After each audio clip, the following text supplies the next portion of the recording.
I'd just broken through to 9-star, chilling in my bathrobe like a god who just clocked out of a shift, when old Chen came barreling up to the 16th floor like his pants were on fire. See, my breakthrough released this absolutely ridiculous pressure wave, the kind that makes the air itself want to kneel. And old Chen, being the veteran 9-star Grandmaster that he is, felt every bit of it from downstairs. His ancient heart nearly yeeted itself out of his chest. The elevator doors opened, and I could practically hear him winding up to scream my name. But then, and I watched this happen through the door, the old man stopped himself, straightened his robes, took a dignified breath.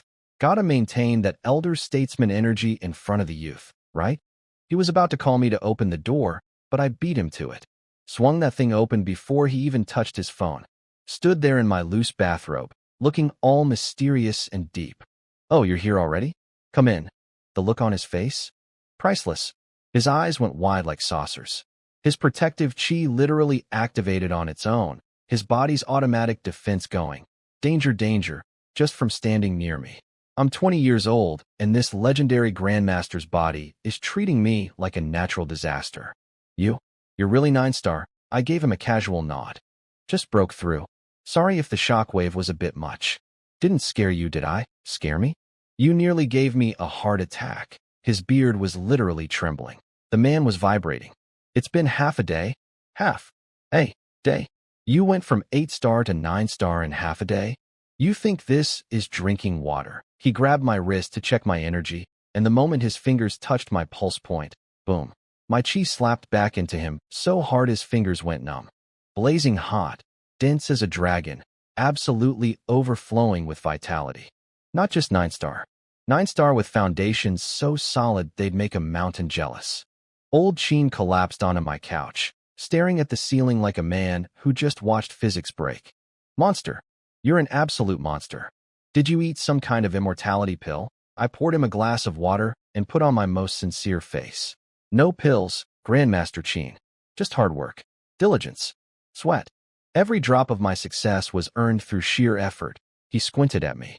Those 3 words, hard work, diligence, sweat, did not match my vibe, and he knew it. I let out a heavy sigh, wearing my best, I sacrificed so much, expression. You see, I've been pouring my heart and soul into helping the women around me break through their bottlenecks. Coaching them, guiding them, absolutely exhausting myself in the process. And today, while I was coaching, Shen Rushuang, one thing led to another. Quantity became quality, and we both broke through together. Old Chen's face went through about 17 emotions in 2 seconds. Then it clicked. Wait, Shen Rushuang hit 7-star too. Yep, I spread my hands. So like I said, hard work, dedication, and every single drop of my sweat. Was I wrong? He opened his mouth to yell at me, then closed it. Opened it again. Closed it. Because what could he even say? My completely unhinged cultivation method just produced another 7-star Grandmaster. Su Qingge went from 1-star nobody to awakening spiritual power. Shen Rushuang just hit 7-star. And I catapulted to 9-star. All through the power of dedicated personal coaching. Fine. You win. He gave me a reluctant thumbs up, his voice dripping with a cocktail of admiration, confusion, and existential crisis. I don't understand your Tao, and I sure as hell can't copy it. But 9-star is 9-star. That's incredible. Then, and I could literally see the gears turning behind those old eyes. Old Chen started scheming. He was sitting on my couch, looking at me, then looking at the hallway where 3 women already lived, then looking back at me. I know exactly what he was thinking. The Provincial Martial Arts Association has stockpiled plenty of elite 6-star peak female warriors over the years. Dozens of them, stuck at their bottleneck for 10, 20 years, watching their chi slowly decline, knowing they'll probably die without ever touching 7-star. And now old Chen was sitting there wondering, what if I just sent a few of them over? He was literally calculating logistics. These women maintain themselves so well they look 30 even at 50-something. And in his mind, they'd probably prefer a young, vitality-overflowing genius like me over whatever dignity they're currently clinging to. I could see him mentally drafting a roster. Then he glanced at the hallway again. 3 women already in residence, and I watched a flicker of doubt cross his face. Can this kid even handle more? Old man, Please stop planning my schedule. I just broke through to 9-star. Let me enjoy my bathrobe for 5 minutes. Old Chen stroked his chin and basically decided to shelve his operation. Send Chen Ye more women. Plan until after the Imperial Inspector lady leaves. Smart move, honestly. Even I have scheduling limits. Probably. But here's the thing. He wasn't even worried about Inspector Sun Wan Yu anymore. His logic was beautiful in its simplicity. 9-star Grandmaster plus SSS rank spiritual power equals. Literally nobody on the entire planet gets to have an opinion about this kid's lifestyle choices. If she tried to give me grief over my personal life, Old Chen said he'd throw hands himself. And now that I'm also 9-star, nobody's handling me. You don't handle a walking natural disaster. You politely ask it to sit down and offer it tea. Then the training room door opened, and out came Lung Yu and Su Qingge. They took one look at me and froze solid. Lung Yu, 7-star Grandmaster, certified badass, my wife, stood there feeling like an ant next to me. My 9-star aura was just casually leaking everywhere, because honestly I hadn't figured out how to turn it off yet. Her eyes went wide and her voice cracked. Chen Ye, you broke through again? Qingge was just standing there with her hand over her mouth like she'd witnessed a magic trick. I gave them my best, grin. Then the bedroom door opened and Shun Rushuang walked out in a fitted black combat suit, radiating that fresh 7-star Grandmaster energy. Even trying to hold it back, she was glowing with power like a light bulb that just got upgraded. Lung Yu's eye twitched. She sensed it immediately. Her rival had caught up. Same rank now.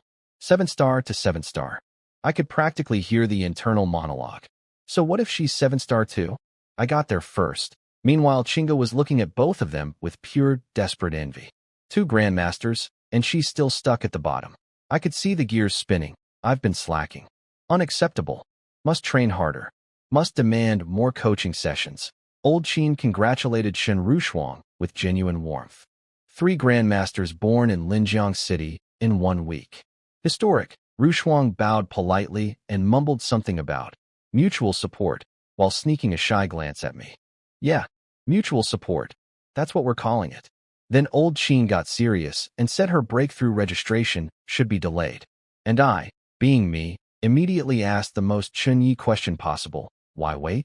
If we register now, she gets her stipend and resources faster. All 3 women shot me identical, shut up, glares. Even Qingge and Lung Yu agreed on something for once, that I should stop talking. Old Chen sighed and dropped the bomb. The Snow Mountain Forbidden Zone. Something terrible has happened. My eyebrows went up. That's one of the most critical defense points in the entire southern region. A terrifying anomaly erupted. Bizarre fog covering a 100-mile radius. The 3 Grandmasters stationed there have gone completely dark. No contact. Status unknown. His voice was heavy as iron. Based on the last blurry footage from the outpost, it appears a new heavenly gate has opened deep inside the Forbidden Zone. The temperature in the room dropped about 15 degrees. All 3 women went white as paper. The National Martial Arts Association has issued an emergency mobilization order. Every 7- and 8-star Grandmaster in the province is being deployed to suppress the situation. Except old bones like me who need to hold down the capital. Then he looked at Shun Rushuang with meaning. You've all just broken through. Your foundations aren't stable yet. I don't think there's any rush for you two. He didn't finish. He didn't need to. The old man was shielding us. I dropped the comedy act and gave him a proper, respectful bow. Thank you, Grandmaster Chen. I won't forget this. He waved it off with a tired smile. Call it selfishness.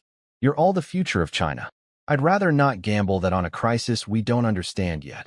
Meanwhile, in Beijiang City, our good friend Grandmaster Yao was standing at his window like a discount villain in a movie trailer. His dark gold chi was flickering around him, and he was staring at the same mobilization order on his screen. Was he going to the Snow Mountain Forbidden Zone to help defend humanity? Of course not. Snow Mountain, a new heavenly gate. He practically licked his lips.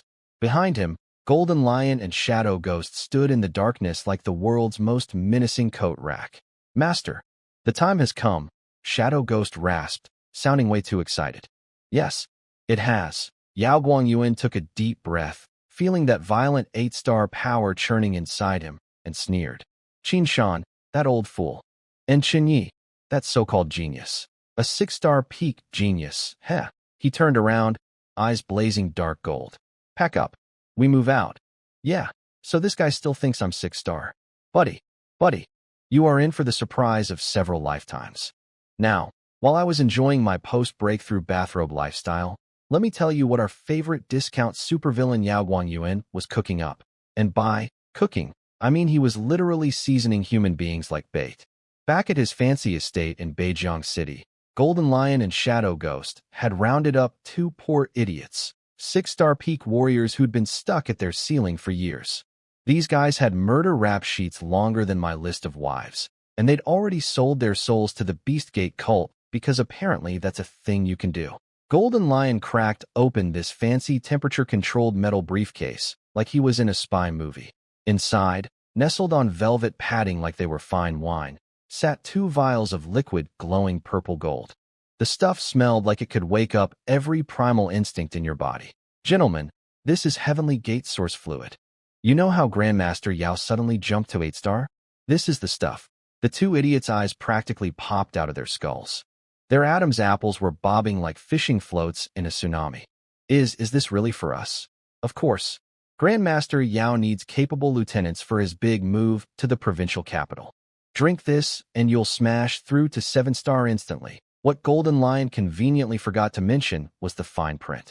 You know, the part where this liquid was actually called Purple Flame Primer, and it was designed to turn them into walking, screaming, irresistible beast bait. Basically human chum. But these 2 were too blinded by ambition to read the terms and conditions. Thank you, emissary. Thank you, Grandmaster Yo. They grabbed those vials and chugged them like frat boys at a keg party. Immediately their faces turned beet red, veins popping out of their necks like worms, a purple glow flickering deep in their pupils.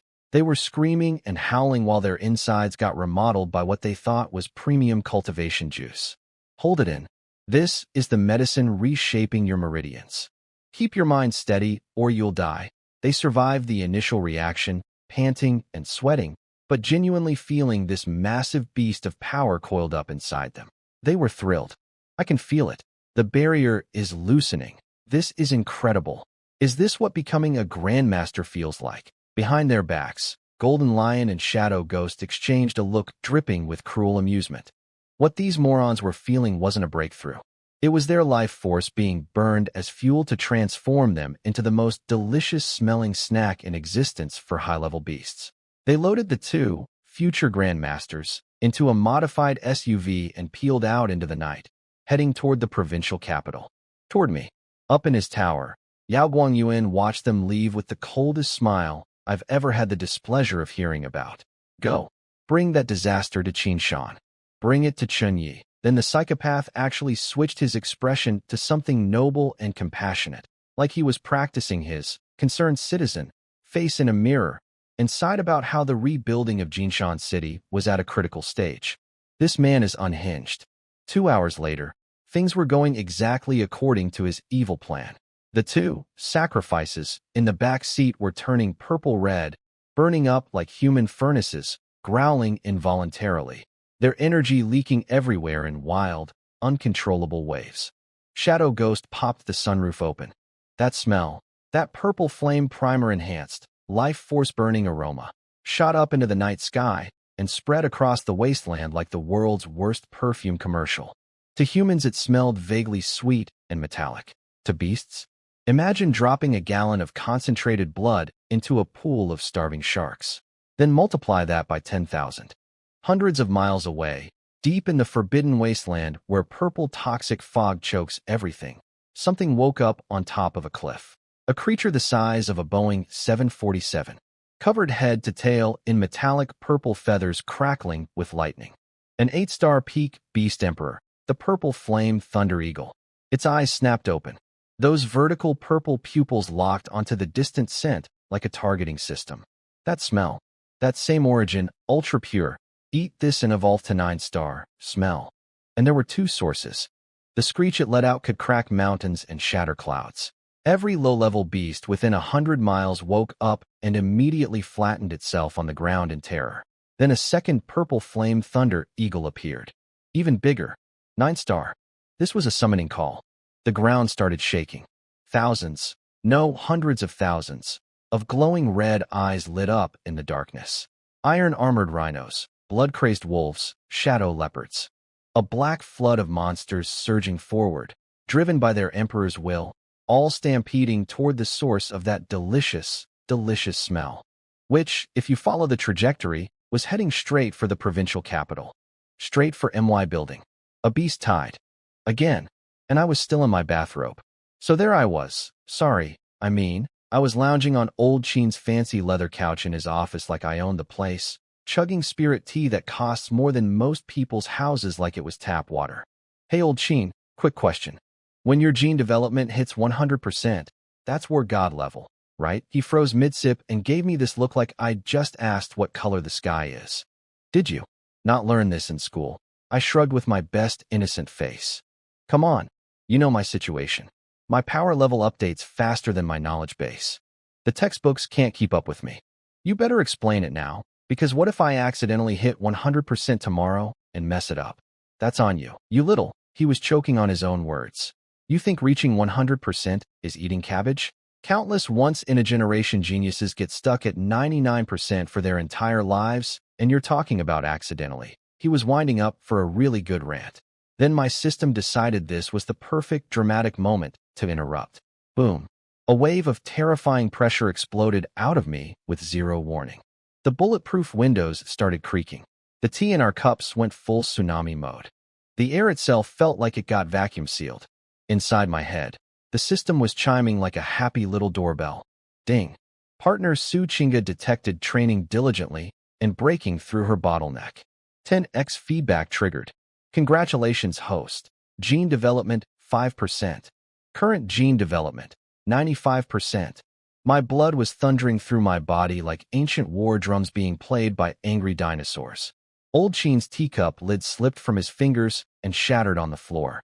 He didn't even notice. The man was completely frozen, eyes bulging, mouth hanging open, brain buffering. He could feel it. My life force just jumped again. Right in front of him. While drinking tea. 95%. 9-star peak. He shot to his feet, so fast his chair almost flipped.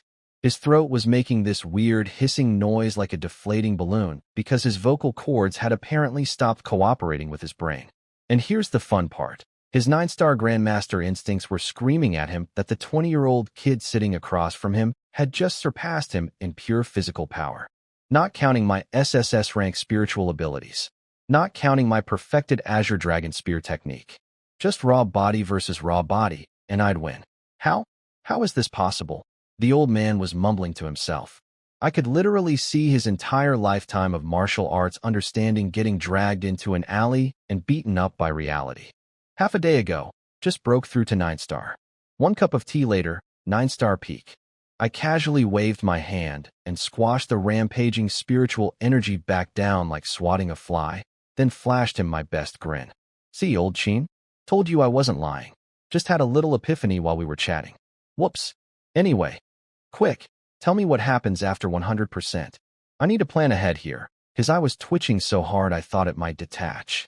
He sat back down like a man who'd just run a marathon in his soul, let out the longest, most exhausted sigh I've ever heard, and smiled bitterly.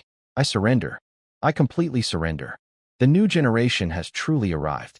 These old bones should just retire. Then he got serious. Like, actually serious for once. Fine. Since you're already at this level, I'll tell you what comes next. 100% gene development is the war god threshold. But it's just the entry ticket. To truly become a war god, you need something called source essence transformation. 9-star masters. Cultivate chi. War god's refined source.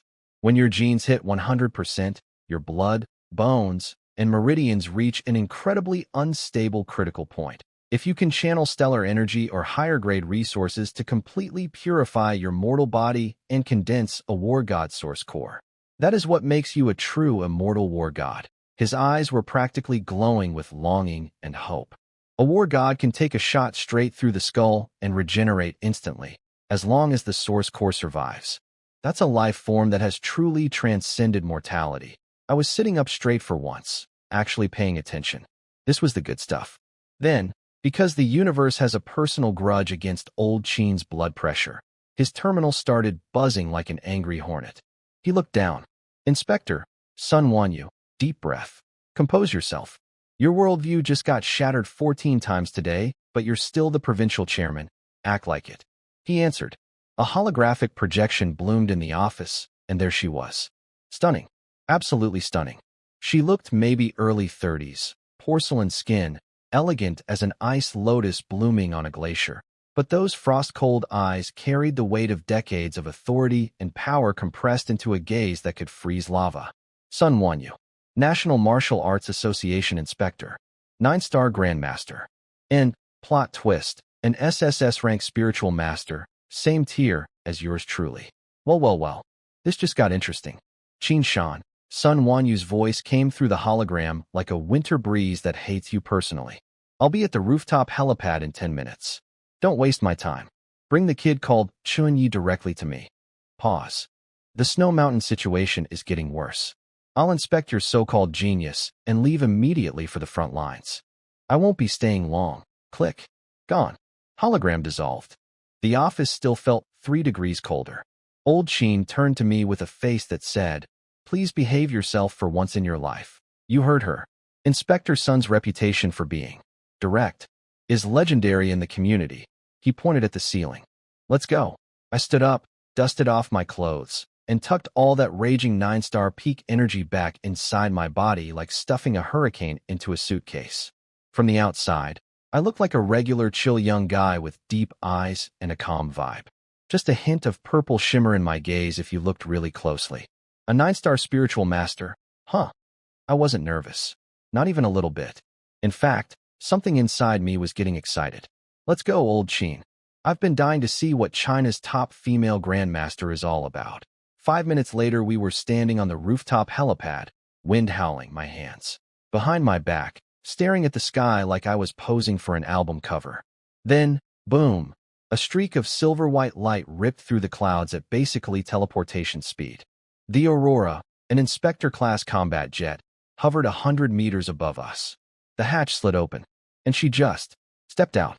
No parachute, no jetpack, no nothing. Just casually hopped out of a jet 100 meters up and floated down like a leaf in autumn. White-fitted combat suit, pale blue cape billowing behind her, landing on the metal platform without raising a single speck of dust. Like a crane descending from heaven. If that crane could also kill you with her brain. Her ice blade eyes locked onto me instantly. And then, I saw it.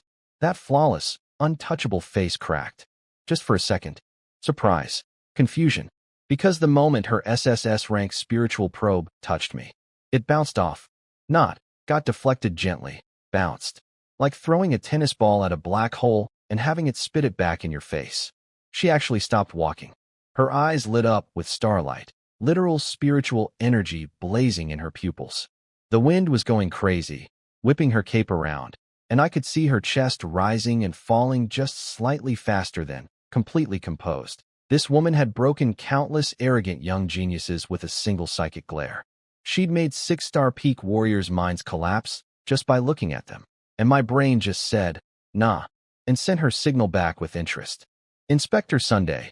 Old Qin hustled forward with a bow, barely containing his smugness. This is Chen Ye, the top candidate from Shanjiang Province's prodigy camp. She completely ignored him. Those frozen eyes were drilling into me like she was trying to x-ray my soul. She walked toward me. Every step on the metal floor hit like a heartbeat. T-H-O-M. Tum. Tum. The psychic pressure between us was clashing and grinding like 2 invisible tidal waves slamming into each other. Within 10 meters of us, the howling wind just stopped. Dead still. Even the dust particles froze midair like someone hit pause on reality. Qin Shan's report said you're a newly promoted 7-star genius. She stopped 3 meters away. Voice cold enough to frost glass. She frowned, which on that gorgeous face looked like an ice sculpture expressing mild displeasure. But someone who can deflect my spirit probe and maintain a stable psychic field in my presence. Chen Ye. Is your level really just 7-star? I stood there, perfectly calm, internally thinking. Okay, this 9-star spiritual pressure is genuinely impressive. Way beyond Rushuang and the others. This mercury-like penetrating force is actually pretty cool.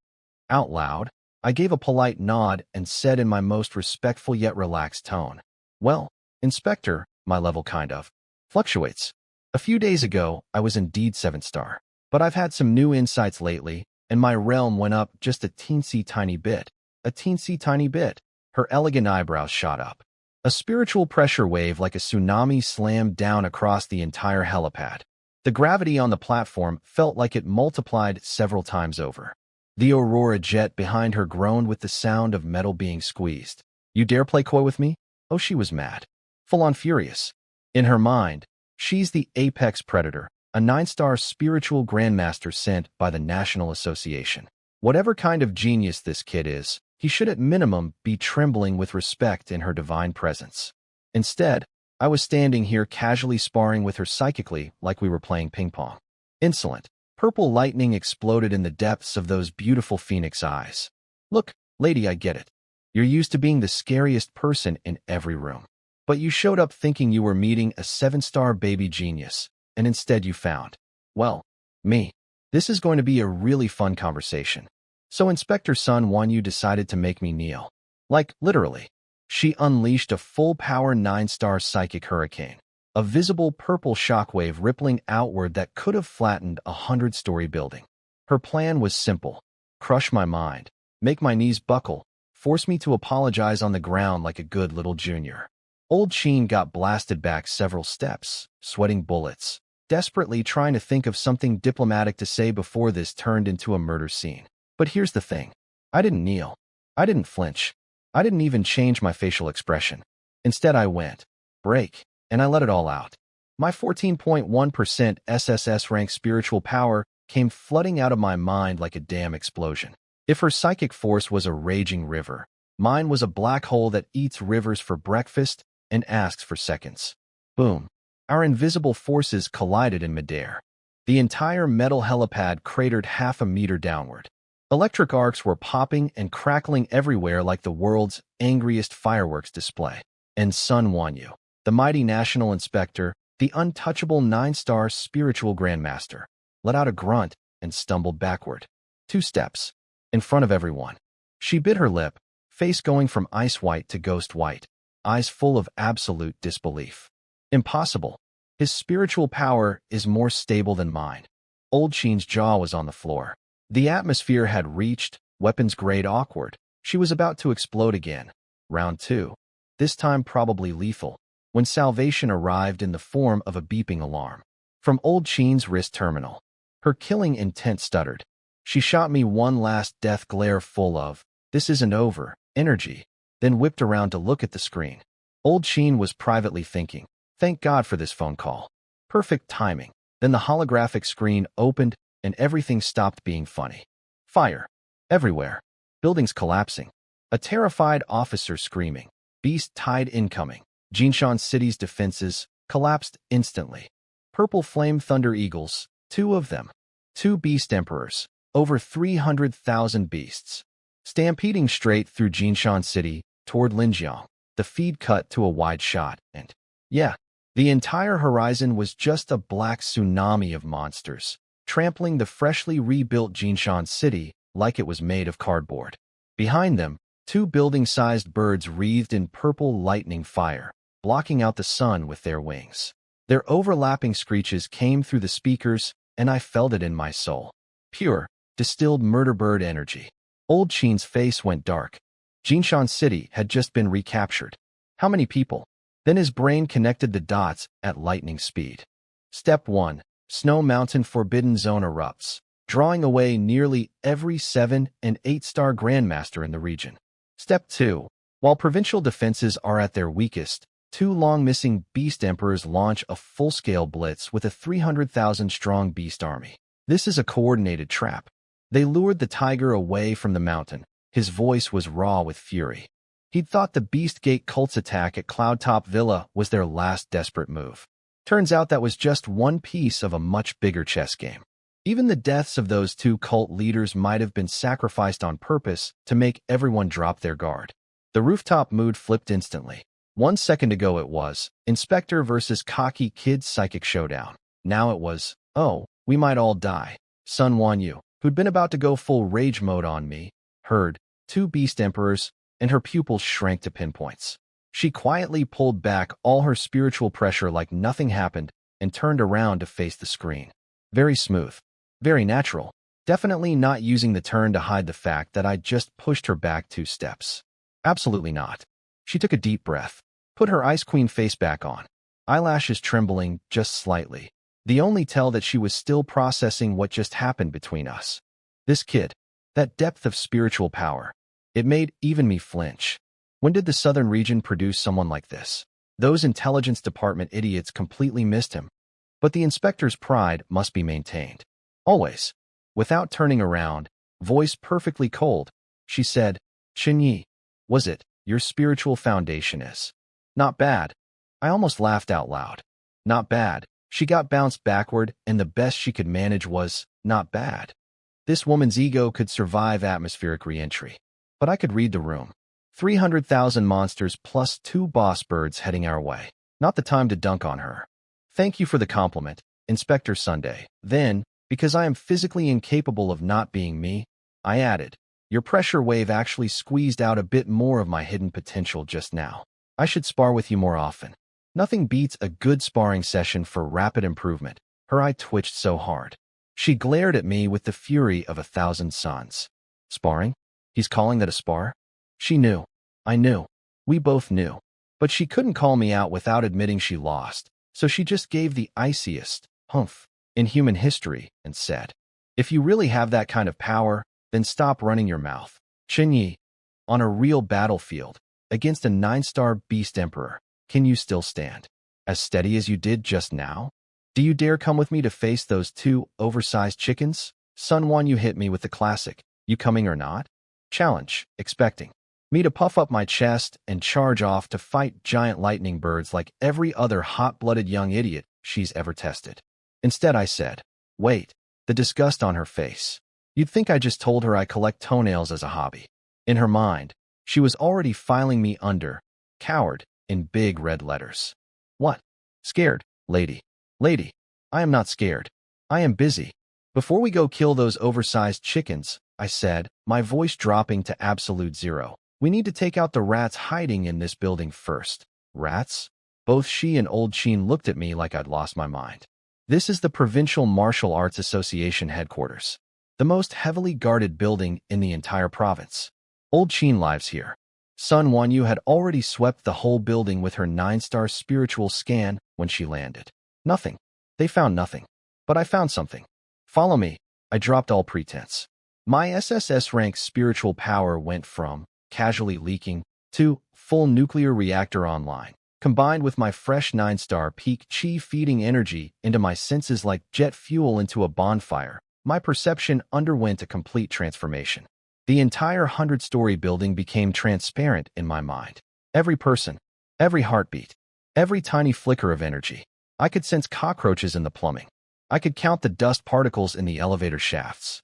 And those faint beast-type energy signatures that had been whispering at the edge of my awareness?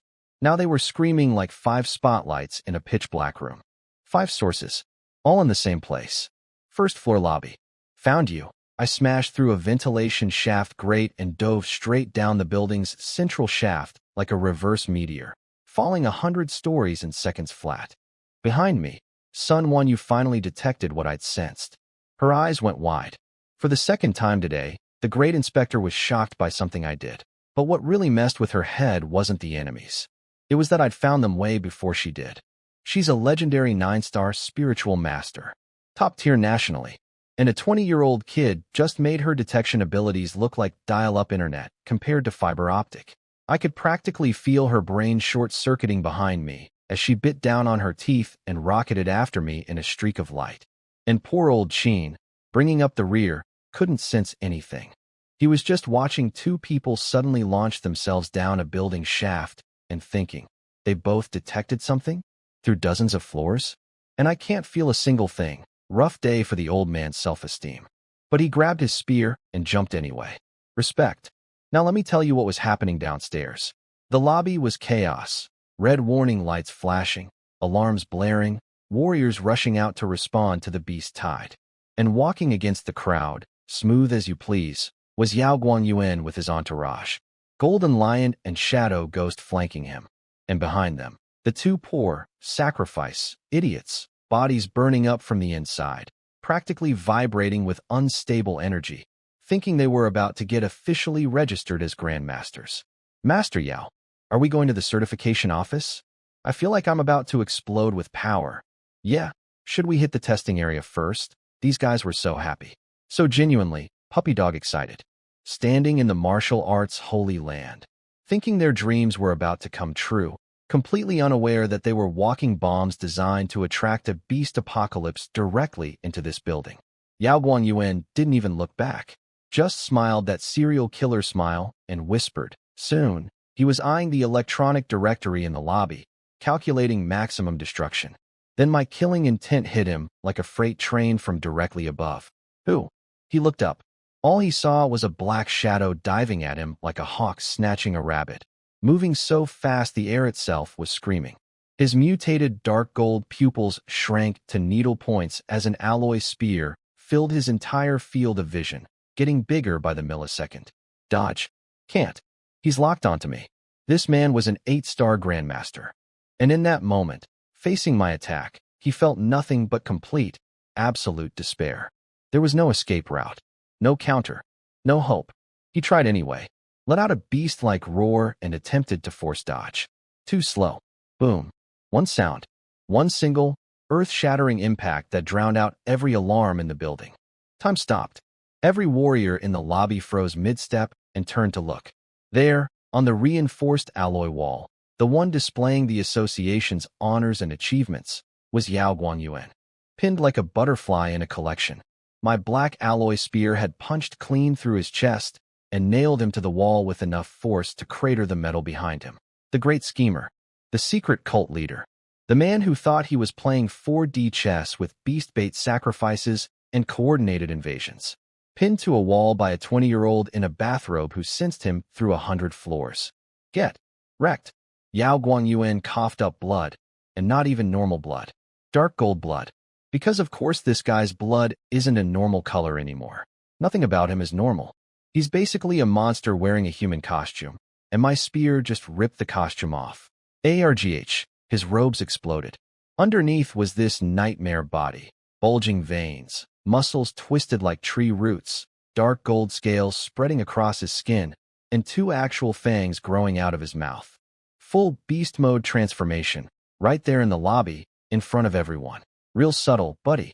Chen Ye. He grabbed my spear, the one still sticking through his chest, mind you, and ripped it out of the wall with sheer rage-powered strength. Crashed to the floor like a sack of evil potatoes, gasping and snarling, staring up at me with those vertical beast pupils. I could see his brain trying to process what just happened. He'd been gone for what, a few days? Last time he checked I was 6-star peak. And now I'd just one-shot his 8-star behind from 100 floors up without breaking a sweat. His math wasn't mathing. Behind him, Golden Lion and Shadow Ghost had completely blue-screened. Their boss, the guy who drank Emperor Blood Serum and leveled up to 8-star, just got pinned to a wall like a poster at a college dorm. In one move. Their faces behind those masks were probably doing something truly spectacular. And those 2, sacrifice, idiots? The ones who thought they were here to register as Grandmasters? They were shaking so hard their knees were playing castanets. Then the lobby erupted. Enemy attack. Someone just murdered a guy in the lobby. Activate level 1 defenses. Everyone was screaming and scattering. This is the provincial headquarters. The holiest ground in the entire province's martial arts world. And I just nailed a man to the honors wall like a Christmas ornament. Security guards drew their weapons, but their hands were vibrating so hard from my lingering pressure that nobody dared step forward. Then the cavalry arrived. Sun Wanyu floated down like an angry angel, hovering in midair with visible psychic energy swirling around her, looking down at everyone with maximum "I'm better than you" energy. Old Chen landed like a meteor. Boom. Cracking the marble floor beneath his feet, beard flying. Voice thundering across the entire hall. The Provincial Association is apprehending criminals. All non-essential personnel, retreat 100 meters. Anyone who disobeys will be treated as an accomplice. His 9-star voice rattled every window in the building and made everyone's eardrums cry for mercy. Is that Chairman Qujin? A 9-star Grandmaster is personally making arrests. Run. At this level, you die just from standing too close. The crowd parted like the Red Sea on fast forward. Now picture Golden Lion and Shadow Ghost situation. Behind them, Old Chen, looking ready to murder. Above them, Sun Wanyu, radiating, I will end you, energy. In front of them, me, arms crossed, smirking, blocking the only exit. And their boss was on the floor bleeding dark gold goop and growling like a wounded animal. According to their brilliant plan, based on intel that said I was a slightly strong 6-star peak, the worst-case scenario was Qin Shan showing up and Yao Guangyuan would handle him while Golden Lion and Shadow Ghost easily captured or killed little old me. Instead, little old me turned their 8-star boss into wall art with a single attack. I wasn't 6-star. I was a primordial murder beast wearing a 20-year-old skin. Shadow Ghost, desperate, spun around to the 2 sacrifice guys and screamed, "What are you standing there for? Attack him. It's your only chance to survive." The 2 idiots looked at Shadow Ghost. Then they looked at me, the guy who just pinned an 8-star Grandmaster to a wall like a butterfly in a display case. Then they looked at each other. Attack that? You want us to die? And without a single word of discussion, both of them turned around and sprinted for the exit with the unified determination of 2 men who had just discovered that their life insurance was very inadequate. I quit. I want to go home. They made it exactly 1 step. Leaving? Did you ask me first? Sun Wanyu materialized above them like a teleporting ice goddess. Before these 2 quasi-7-star meatheads could even process what was happening, a mountain of psychic pressure pancaked them into the marble floor. 2 simultaneous thuds. 2 human-shaped craters. Instant unconsciousness. They didn't even get to scream. She landed, dusted off her hands without even glancing at her handiwork, and went back to glaring at the remaining cult members. Golden Lion and Shadow Ghost watched this happen, and their sweat could have filled a swimming pool. Instant kill. Again, this beautiful, delicate-looking woman just swatted 2 near Grandmaster fighters like mosquitoes. Shadow Ghost's voice was trembling so hard, it was basically a vibration. 3 top-tier Grandmaster-level combatants. Then the realization hit them both at the exact same time. Their faces crumbled. We were set up by the church leadership? Yeah, boys. Your precious Beast Gate cult sent you here with outdated intel and a prayer. They told you I was 6-star. They didn't mention Old Chen's backup. They definitely didn't mention the National Inspector who can flatten people with her brain. You weren't assassins. You were appetizers. Yao Guangyuan was clutching the hole in his chest, dripping dark gold blood that was literally corroding the floor. Sizzling. Smoking. Like acid. This man's blood has a pH problem. He stared at me with those fully mutated vertical pupils, voice cracking with disbelief and rage. Chen Ye, you knew? Yeah, dude. I knew. I knew the moment I walked into this building. You thought you were going to sneak in during the chaos, activate your walking beast bait bombs, and bring the apocalypse right into our living room. Instead, you got a spear through the chest before you even finished checking the lobby directory. I dusted off my hands like I'd just taken out the recycling. Grandmaster Yao. Long time no see.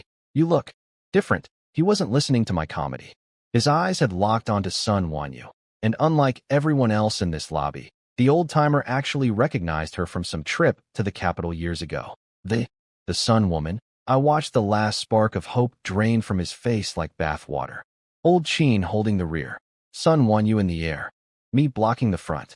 3 top-tier powerhouses in a triangle of, you're absolutely done. It's over. It's all over. Then, because villains in this world apparently have a mandatory self-destruct protocol, the realization that he'd been played by his own cult hit him. They sent him here knowing he'd die. He was the disposable piece. The pawn sacrifice. And who did he blame? Me. Obviously. Chen Ye. If I'm dying, you're coming with me. He burned his Emperor blood essence, the very source of his 8-star power, in one suicidal explosion of energy. His aura skyrocketed past his previous peak. The floor beneath him disintegrated. He launched himself at me like a dark gold guided missile, claws out, fangs bared, completely ignoring Old Chen and Sun Wanyu behind him because he'd chosen to spend his final moments trying to drag me to hell with him. It was fast. Like, genuinely fast. He left a trail of blood-red shockwaves across the entire lobby. Watch out, Old Chen shouted. I didn't move, didn't blink, didn't even shift my weight. I just watched that screaming demon face get bigger and bigger in my vision, and I quietly shook my head. Too bad. You don't even have the right to touch my sleeve anymore. I raised my right hand, opened my fingers, reached forward. Snap. The dark gold blur froze midair like someone hit pause on reality. Nobody saw what happened. Not a single person in that lobby caught my movement. Even the air didn't have time to react. A black alloy spear had materialized in my hand, summoned from my inventory like pulling a pin from a pocket, and Yao Guangyuan had essentially impaled himself on it at full speed. Through and through. Again. But I wasn't done. I flicked my wrist and launched him straight up into the air like a kebab getting tossed by a street vendor. Then my spear became a storm. A black hurricane of stabbing, slashing, piercing death, so fast the individual strikes were invisible. All you could see was a blur of darkness and the sound. That horrible, beautiful drum roll of metal punching through scales and shattering bone. Thud, thud, thud, thud, thud, thud. Up in the air, Yao Guangyuan was being taken apart. His dark gold blood exploded outward in every direction with each impact, spraying across the lobby ceiling in these grotesque but weirdly beautiful arcs. It looked like fireworks. Golden, bloody fireworks. The grand finale came with one massive horizontal sweep. Boom. What was left of Yao Guangyuan, and I'm using the word what generously because it no longer resembled a person, slammed into the marble floor with a wet, final splat. Silence. Complete. Absolute. You could hear a dust particle land silence. Every single person in that lobby was frozen with their mouth open. Brains offline. Eyes threatening to leave their skulls. A Grandmaster who'd burned his life force for one final desperate attack. Turned into ceiling decorations in under 3 seconds. The regular warriors were just thinking, holy crap, that guy is strong, and enjoying the show. But old Chen and Sun Wanyu? They understood what they'd just witnessed on a completely different level. Sun Wanyu, Miss, your spiritual foundation is not bad, was staring at me with actual fear in those ice-cold eyes. The speed and power in those spear strikes had made even her nervous. A 9-star spiritual grandmaster. Nervous. Because of me. And old Chen. Poor old Chen. He was gripping his own spear with trembling hands, staring at my back, having a full existential crisis. He'd fought Yao Guangyuan his entire career. He knew better than anyone how dangerous a cornered, self-destructing 8-star grandmaster could be. Even at his peak, taking down Yao would have been a real fight. I didn't even move my feet. I killed him like it was nothing. Like swatting a fly. Like it was barely worth the effort of lifting my arm. Somewhere behind those old eyes, I knew exactly what he was thinking. When did this happen? Last month I was still protecting this kid. And now, he's so far beyond me that I can't even see his back anymore. Sorry, old Chen. Your little chick grew up. And it turned out to be a dragon.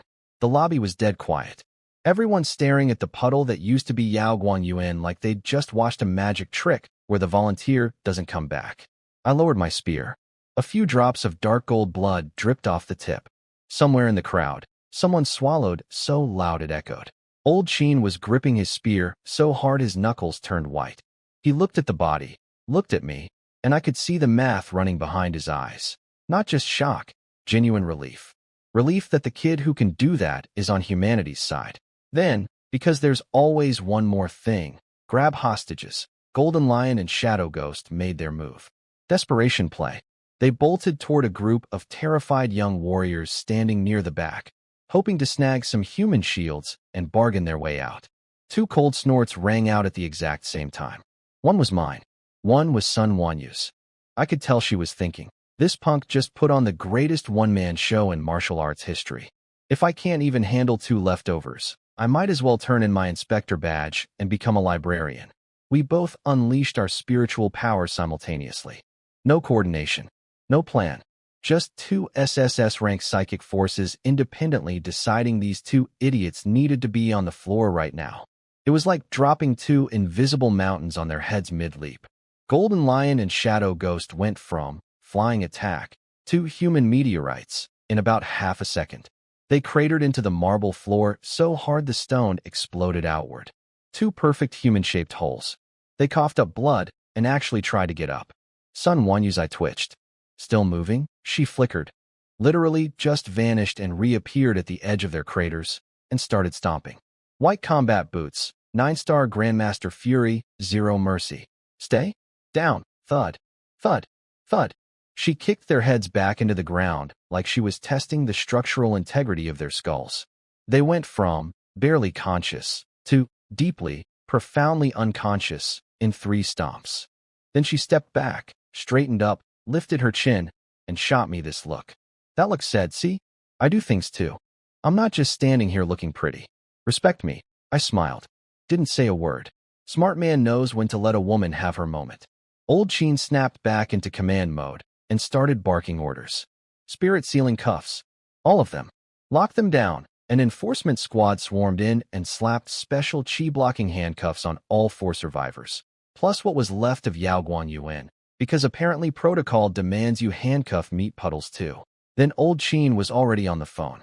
"Lung Yu, get Shen Rushuang. First floor lobby now." His voice was pure battlefield commander. "Chen Ye, Inspector Sun, and I are heading to the north wall to intercept the Beast Emperors.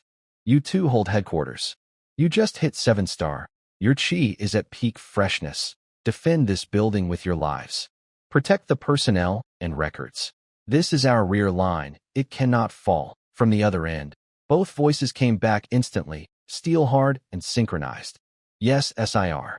We're here until the building is." 2 minutes later, whoosh whoosh, 2 figures dropped from the upper floors like combat angels, landing perfectly beside Old Chen, Lung Yu, and Shen Rushuang.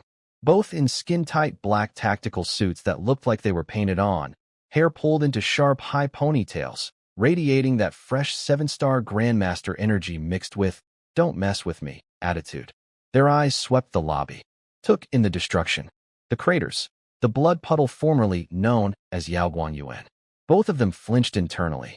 They knew I was strong, but seeing a veteran Grandmaster reduced to abstract art on the marble floor was a different kind of knowing. Then their gazes landed on me. Then, in perfect unison, their gazes slid to the woman standing behind me. Sun Wanyu. Gorgeous, regal, radiating that deep, bottomless spiritual power that made even 7-star Grandmasters feel small. Standing right behind me, like it was natural. I watched identical micro-expressions flash across both their faces. Amazement, wariness, and a tiny, barely there hint of jealousy. Who is this woman? Why is she standing so close to our husband? And why does she feel like she could squash us both without trying? But to their credit, they swallowed it. Beast tide incoming. Priorities. Old Chen, we're here. Good girls. Save the interrogation about the mysterious, beautiful woman for after we survive the apocalypse. Lung Yu and Shen Rushuang snapped to attention and accepted their orders like proper soldiers. Old Chen looked at them with genuine pride. His 2 newest 7-star pillars, stepping up right when the world needed them. Then the old man flipped the switch from shocked grandpa to iron-blooded war commander in 0 seconds flat. Seal the lobby. 7-star Grandmasters Lung Yu and Shen Rushuang hold this position. Enforcement squad, with me to the north wall. The beast tide is about to breach the city. Anyone who retreats 1 step gets executed on the spot. His voice hit the crowd like a war drum. Every panicking warrior in that building suddenly remembered they had a spine. People split off, some evacuating civilians, others grabbing weapons and sprinting toward armored transports. Sun Wanyu landed beside me. White clothes still spotless because apparently dirt is afraid of her too. But her eyes when she looked at me? Different now. I could see the question running through her head. That spear strike. If it was aimed at me, could I have blocked it? The answer was no, and she knew it. Old Chen turned to her with an actual bow, not the polite kind, the "I'm begging you" kind. "Inspector, the Beast Emperors. Please, stop talking. Move." Boom, boom, boom. 3 explosions of power ripped through the lobby simultaneously. Tables and chairs went flying. The specially reinforced glass ceiling shattered as 3 streaks of light. Me, Old Chen, and Sun Wanyu blasted through it and rocketed into the sky with sonic booms trailing behind us. Down below, Lung Yu and Shen Rushuang stood there staring at the hole in the ceiling, still processing everything. That gorgeous woman was Inspector Sun Wanyu, Rushuang whispered.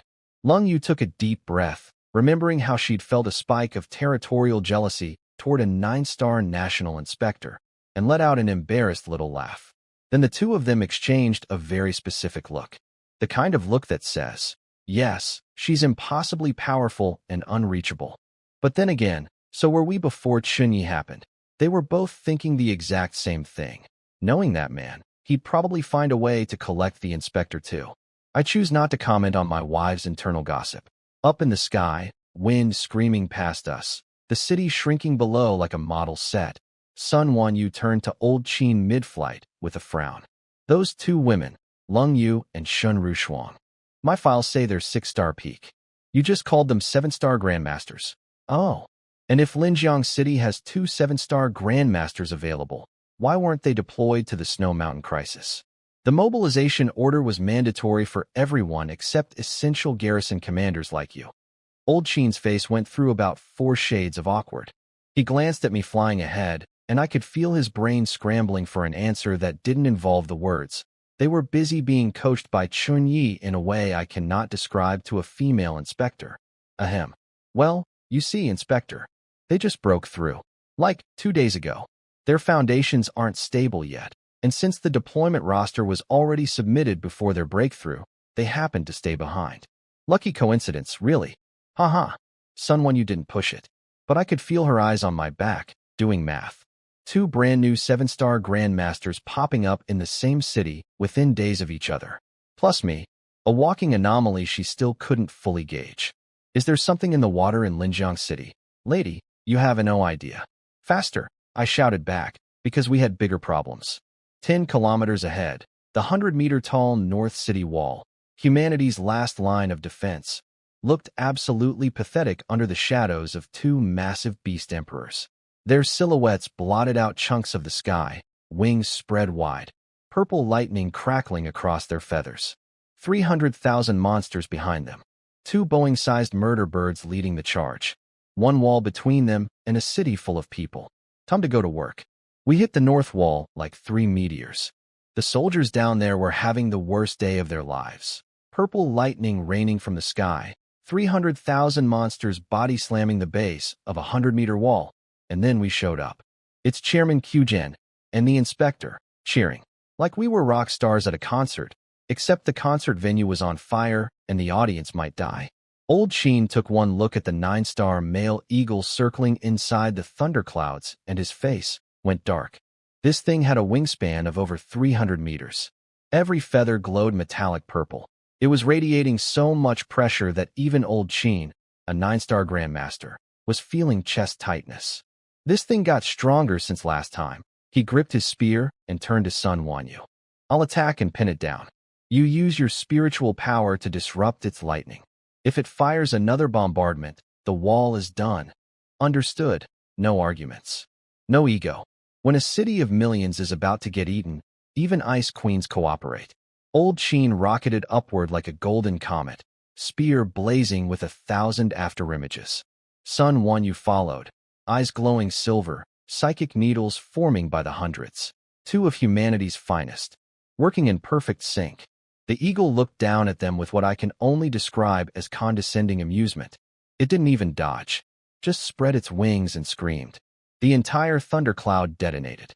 Hundreds of massive purple lightning serpents lashed out in every direction. A full 360-degree death zone. Thunder purgatory. Old Qin's spear was spinning like a propeller, trying to shred the lightning, but the energy was conducting through the metal shaft and turning his arms numb. His protective chi was flickering like a candle in a hurricane, but the old warrior held. Pure grit. Decades of experience keeping him alive through sheer stubbornness. Get back. He landed a thrust right on the eagle's claw and actually stopped its momentum for a heartbeat. Meanwhile, Sun Wanyu's psychic needles were drilling into the bird's mind like mercury through cracks, making it screech in pain every time it tried to charge up a city-killer lightning ball. Great teamwork. Heroic effort. Problem was, they were burning through their reserves at max speed while the bird was basically just flexing. Same-rank beasts have a massive physical advantage over humans. Old Qin's chi was declining with age. Sun Wanyu was sweating, face pale, clearly straining to maintain that level of psychic interference. They were holding, barely, But the clock was ticking. Now let me tell you about my fight, because the vibes over here were completely different. Clang. My black gold spear drew a perfect dark crescent through the air and met the female eagle's claw head-on. The same claw that could crush a tank like a soda can. Sparks erupted, like two meteors colliding. Equal. Raw strength, dead even. Nice grip you got there, birdie. I wobbled slightly from the impact, steadied myself, and grinned. My blood was singing. The female eagle did not appreciate my attitude. She went berserk, wings flapping out a hurricane of purple wind blades while her entire Boeing-sized body transformed into a purple lightning bolt charging straight at me. Did I retreat? I charged into it. Let's go. 9-star peak chi burning like a furnace. SSS rank spiritual power coating my spear. I became a dark purple streak and plunged straight into the storm of razor wind. Thud, thud, thud, thud. The sky filled with the sounds of fists hitting flesh and spear punching through scales. At first I was feeling her out, matching her rhythm, trading blows, getting a read on her patterns. That lasted about 60 seconds. Then the warm-up ended. My attacks got faster, heavier, more precise. This 8-star peak beast emperor that had been snarling in my face started getting pushed back. She went from attacking to defending to, oh no, in about 30 seconds. Open up, one devastating reverse thrust, fast as lightning, heavy as a mountain, punched clean through her iron-hard feathers and buried itself in her wing joint. I ripped the spear out. A fountain of dark gold blood laced with purple electricity sprayed across the sky, like the world's most metal fireworks show. She screamed, tried to fly away. Running? Get back here. I grabbed her tail feathers with a psychic hand. Literally an invisible giant fist made of pure spiritual energy, and yanked her entire multi-hundred-ton body back toward me like reeling in the ugliest fish ever caught. Then I wound up and delivered a full-power horizontal sweep. Boom. Several hundred tons of Beast Emperor went pinwheeling through the sky like a feathery cannonball, shedding purple plumage everywhere. She tumbled end over end, shrieking. I basically just hit a creature the size of an airplane with a baseball bat, and that's when things got really interesting. The male eagle, the 9-star one, the one that was casually dominating Old Chen and Sun Wanyu combined, heard his girlfriend crying, saw her blood spraying across the clouds.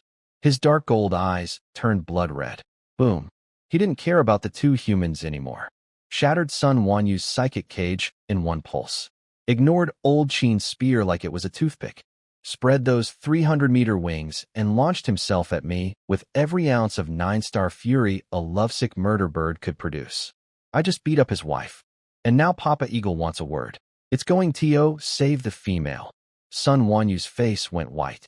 She'd taken a psychic backlash so hard she was coughing blood, but her eyes were blazing with something I'd never seen from her before. Hope. Aimed at me. She'd figured it out. I could solo the female eagle.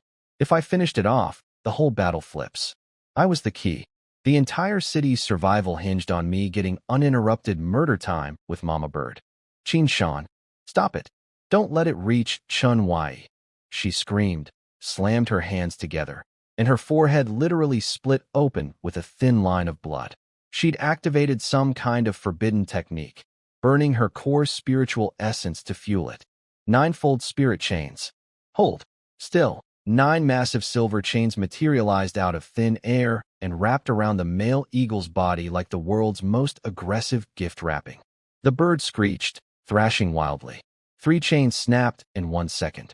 Sun Wanyu puked blood and nearly fell out of the sky.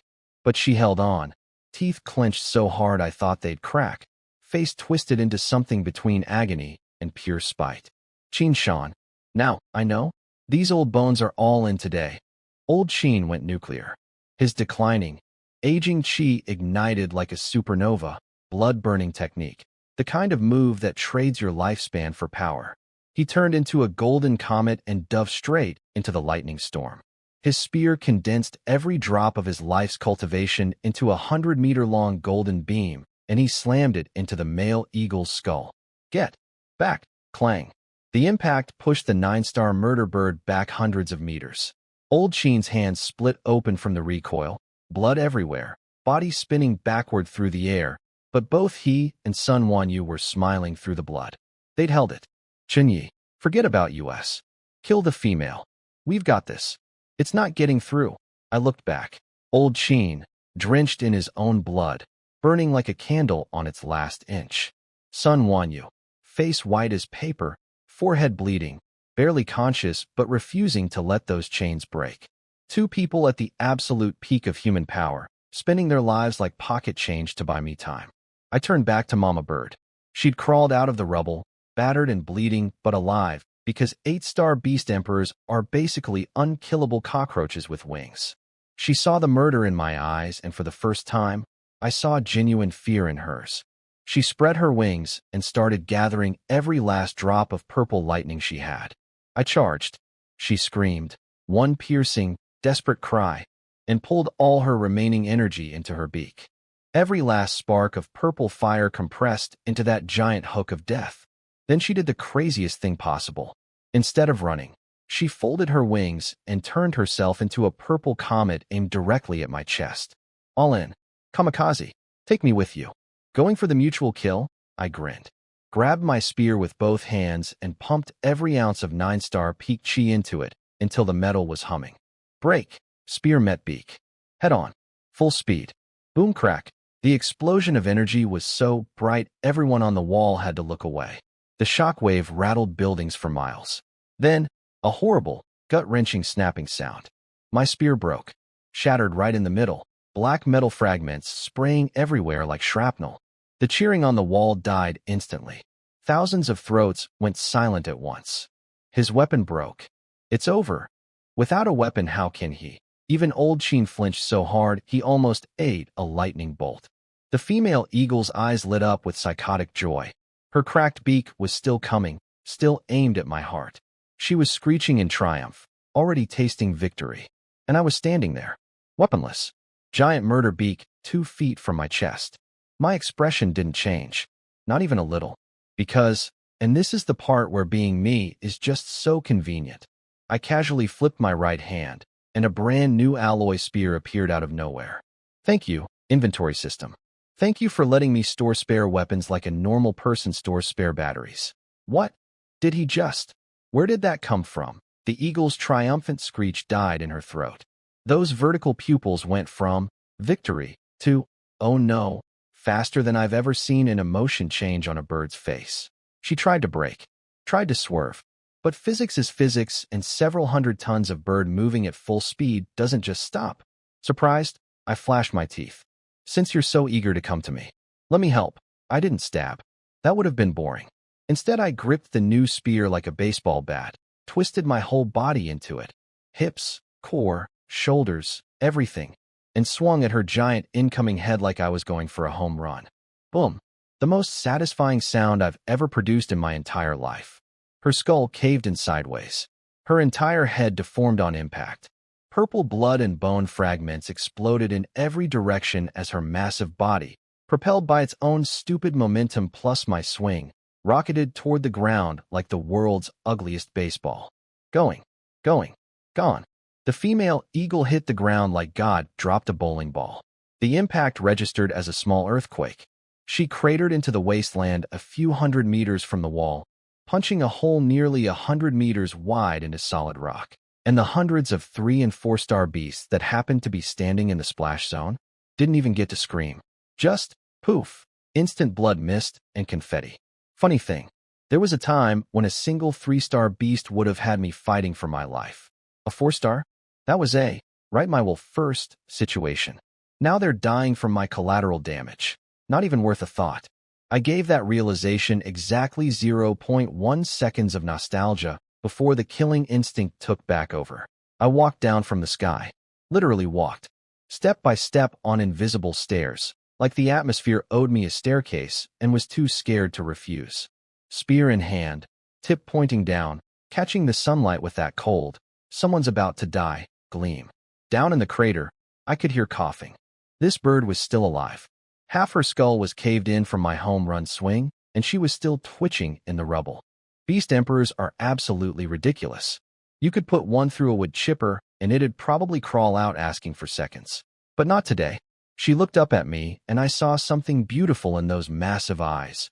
Pure, undiluted terror. No more aggression. No more pride. Just a giant murder bird suddenly understanding that she was no longer the predator. She tried to flap her wings. One twitch, and the pain dropped her right back into the blood pool.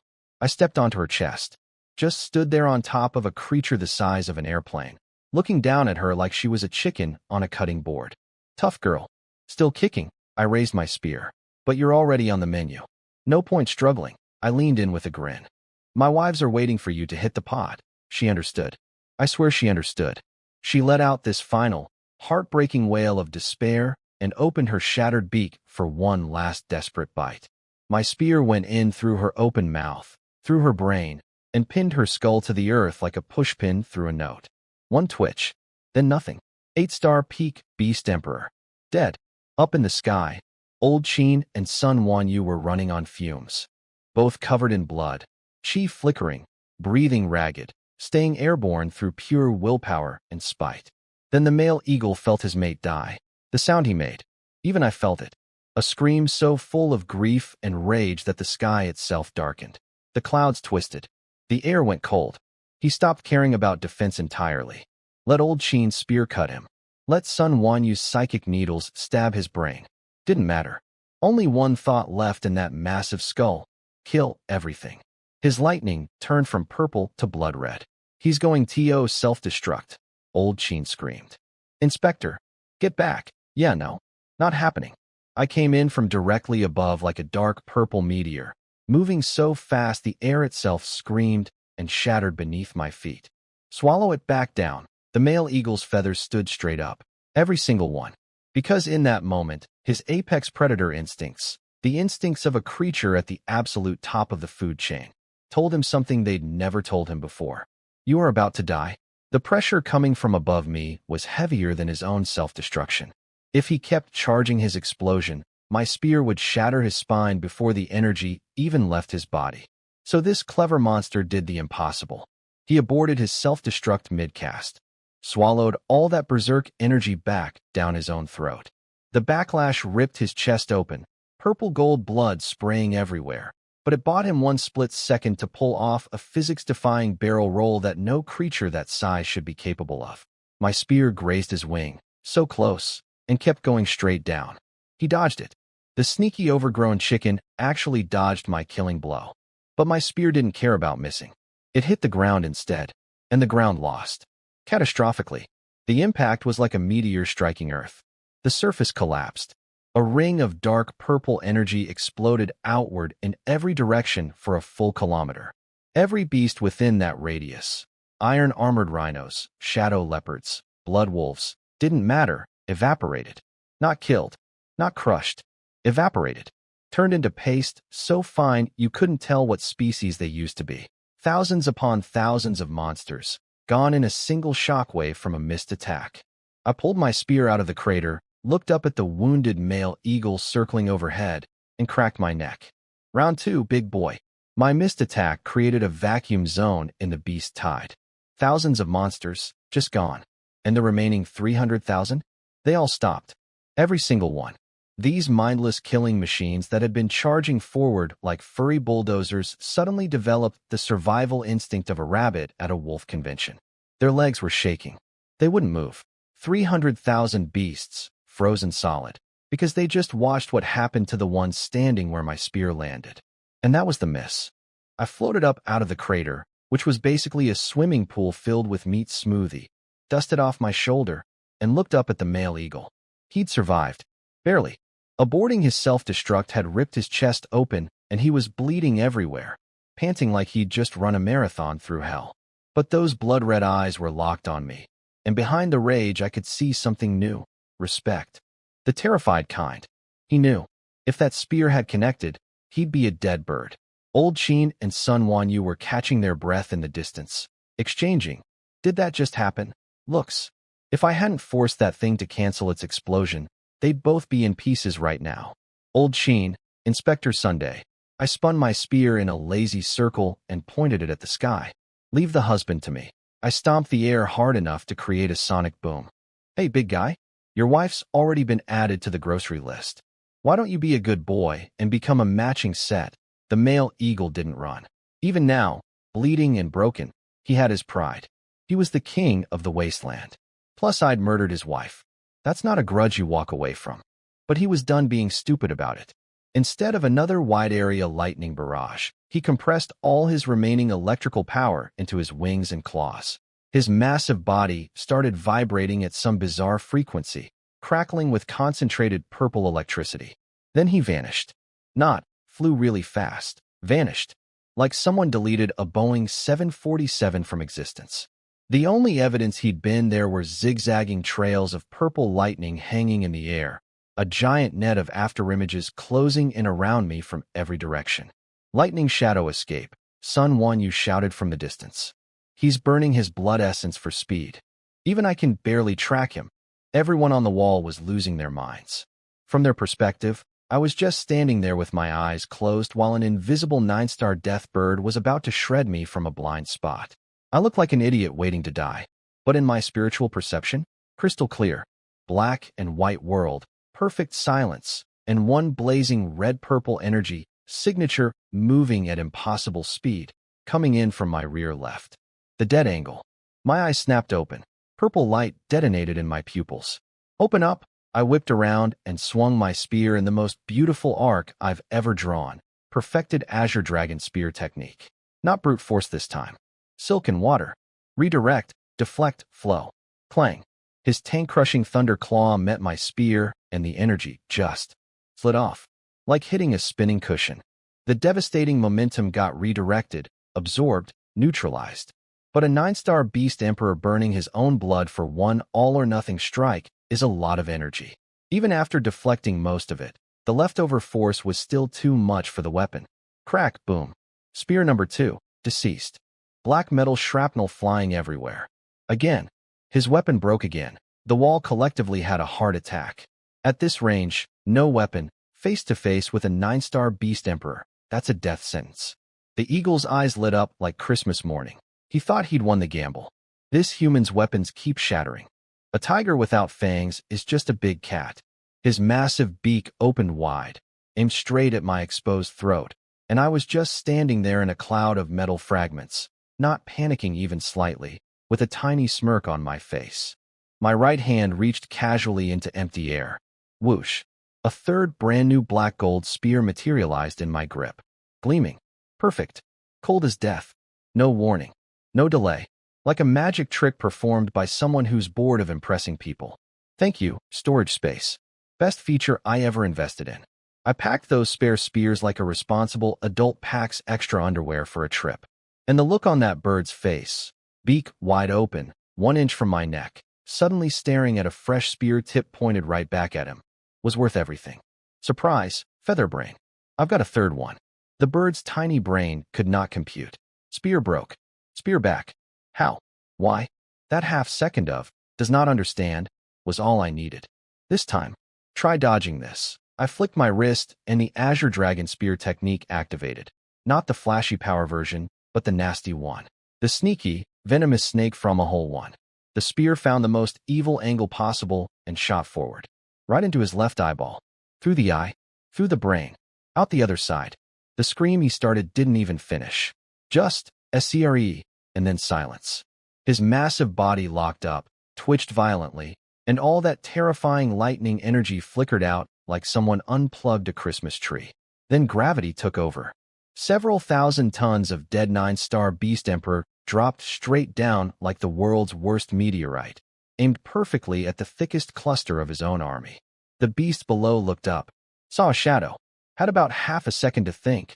Boom. The ground screamed. The impact crushed over 1,000 beasts into paste beneath their own king's corpse. Didn't even get to yelp. Just flat. But I wasn't done. Because why waste a perfectly good dramatic moment? I flipped upside down in midair and dove after the body like a black lightning bolt. Kill. I drove my spear straight through the eagle's chest while it was still settling into the ground, and pumped every ounce of 9-star peak power into the strike. The body split in half down the middle with a sound like God ripping a bedsheet.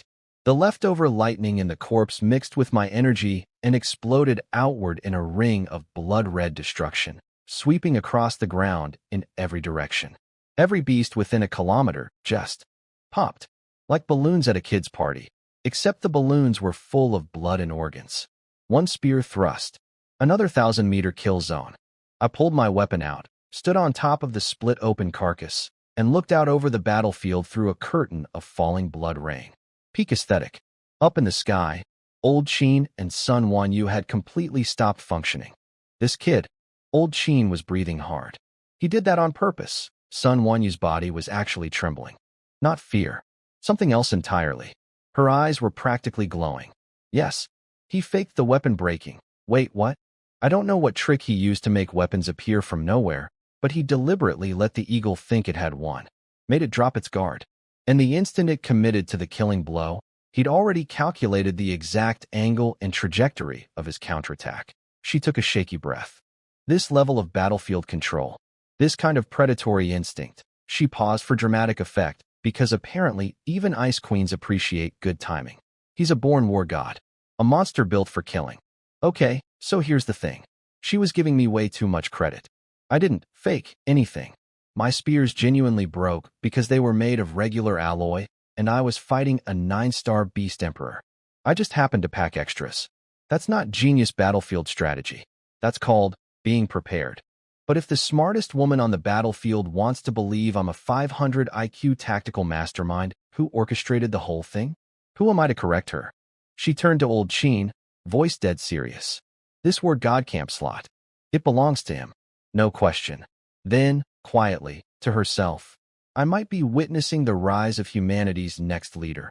Old Chen looked at me dragging 2 beast emperor corpses back toward the wall and smiled the warmest smile I'd ever seen on that weathered face. Yeah, this kid really does give too many surprises. And the beast tide? Done. Finished. Over. 300,000 murder beasts watched their king get split like firewood, watched their queen get skewered through the mouth, watched thousands of their buddies get vaporized by shockwaves from attacks that weren't even aimed at them. Their killing instinct finally lost the argument with their survival instinct. The entire horde let out a collective wail. Hundreds of thousands of monsters crying at once, like hell's orchestra tuning up, and then every single one of them turned around and ran, stampeding over each other, trampling their own, sprinting away from me as fast as biology allowed. That broke the dam. The beast emperors are dead. The tide has collapsed. CHARG. The city gates slammed open. Every warrior on that wall poured out like a dam burst, eyes blazing red, weapons raised, riding the momentum of my kill straight into the fleeing horde. The counterattack lasted an entire day and night. The human army chased those beasts hundreds of kilometers north, carving a road of monster corpses through the wasteland. Out of 300,000 beasts, barely 10% survived. The greatest victory in Linjiang City's history. And it started because I packed spare spears. The smoke was still clearing, and Old Chen's hands were shaking as he grabbed his communicator. Not from exhaustion, from excitement. He needed to report this immediately. If the higher-ups found out that Linjiang City had a kid who could solo 9-star beast emperors, the resources and status they'd throw at me would be insane. He dialed up the Southern Region Elder Council. The hologram popped up, but instead of an elder, it was some stiff-faced secretary with gold-rimmed glasses. Chairman Chen, I'm Secretary Li Hong. The elders are currently deep inside the Snow Mountain restricted zone handling the crisis. Signal interference is severe. All regional matters are being routed through the Secretariat. Old Chen didn't waste a breath. Secretary Li. Emergency military report. Linjiang City was hit by a special class beast tide. 2 purple flame thunder eagles leading 300,000 beasts. One of them was 9-star, even Mr. Poker Face flinched at 9-star beast emperor. That's city-destroying power. Old Chen took a breath, glanced at Sun Wanyu and me, and delivered the punchline. But, crisis resolved. Inspector Sun Wanyu, myself, and Provincial Prodigy Camp Chief Chen Ye combined forces to slay both beast emperors and crush the tide. Total victory. Now, Old Chen's wording here was very strategic, and I appreciated it. He said, combined forces, 3 people, shared credit. Because if he'd said, yeah, actually the 20-year-old did everything while I bled on myself, and the inspector stomped on some unconscious guys, The bureaucrats would have launched a 6-month investigation into whether everyone involved was on drugs. Plus, Sun Wanyu was standing right there. Telling headquarters she basically watched from the nosebleed seats while I ran a one-man show would have been a career-ending insult. 3-person team effort, let everyone keep their dignity. Old Sheen figured he'd just quietly transfer his share of the credit to me later. Smart man. But Secretary Li didn't celebrate. Instead, his fingers flew across a holographic keyboard, pulling up files. Then he looked up with suspicious eyes. Chairman Sheen, regarding the battle report. Your capabilities and Inspector Sun's are well documented. Joint combat against a beast emperor is plausible. However, his voice dropped a few degrees. This, Chen Ye you mentioned. Our system shows no high-level combat registration for this individual. A 20-year-old with a blank file participated in killing a 9-star beast emperor? And you list him as the key contributor. He pushed his glasses up, the universal bureaucrat power move. Chairman Sheen, this is wartime. Every report affects regional strategic deployment. Are you certain your intelligence is accurate? Translation. Are you senile? Old man, I couldn't even blame him. If someone told me that a nobody kid with 0 records just killed a beast emperor, I'd also assume someone was writing fantasy novels. Old Sheen didn't argue. He just stepped aside and gestured towards Sun Wanyu. If you don't trust me, the inspector can verify. Sun Wanyu stepped into frame. Cool. Composed. Radiating authority. Secretary Li, Chairman Sheen's report is accurate. We fought together, and the one who contributed the most was this newly advanced 9-star warrior, Chen Ye. 9-star, Secretary Li's poker face shattered. His eyes went wide enough to see from space. A new 9-star combatant? But there's nothing in our database. His fingers were literally trembling on the keyboard. Chen Ye? Chun as in East Ear Chun? Yi as in wild? A 9-star powerhouse who doesn't exist in the national database. That's not a gap in the records. That's a system-wide failure of intelligence gathering. Old Sheen cleared his throat. No need to search, Secretary Li. Chen Ye only completed his classified testing at our provincial headquarters 2 days ago. Deep breath. Each word delivered like a hammer strike. His test result. SSS rank spiritual power mutation. I swear I heard Secretary Li's brain reboot. The man froze. Mouth open. Eyes glazed. Then, like a computer finishing a loading screen, everything clicked into place. SSS rank spiritual power. That explained everything. The impossible cultivation speed, the 9-star power at 20 years old, the ability to fight beast emperors. It was still absolutely insane, but at least it was theoretically possible with SSS rank abilities. His entire attitude did a full 180 so fast I'm surprised he didn't get whiplash. The cold, bureaucratic mask vanished. He literally stood up from his desk, palms flat on the table, practically vibrating with urgency. Of course. I was blind. An SSS rank awakener that completely meets special class conscription requirements. His voice went from suspicious government official to fan meeting his favorite celebrity in about 2 seconds. Revised orders. Inspector Sun Wanyu is to immediately escort Mr. Chen Ye to the Snow Mountain restricted zone. The situation there is critical. The nation needs him. The entire southern region needs him. And there it was. The big hat. Dropped right on my head. The nation needs you. The region needs you. With Old Sheen and Sun Wanyu both looking at me like proud parents at a graduation and a government secretary. Practically saluting through a hologram. Could I say no? Could I say, actually I'd rather go home, take a bath, and let my wives cook that eagle meat? Of course not. I stepped forward, straightened my back, looked into the camera, and gave the most patriotic response of my life. No problem. I follow the organization's arrangements. Secretary Li looked like he might cry from happiness. Wonderful. Mr. Chen Ye. Young, talented, a true pillar of the nation. I will immediately notify the Elder Council of your existence. We eagerly await your arrival. Great.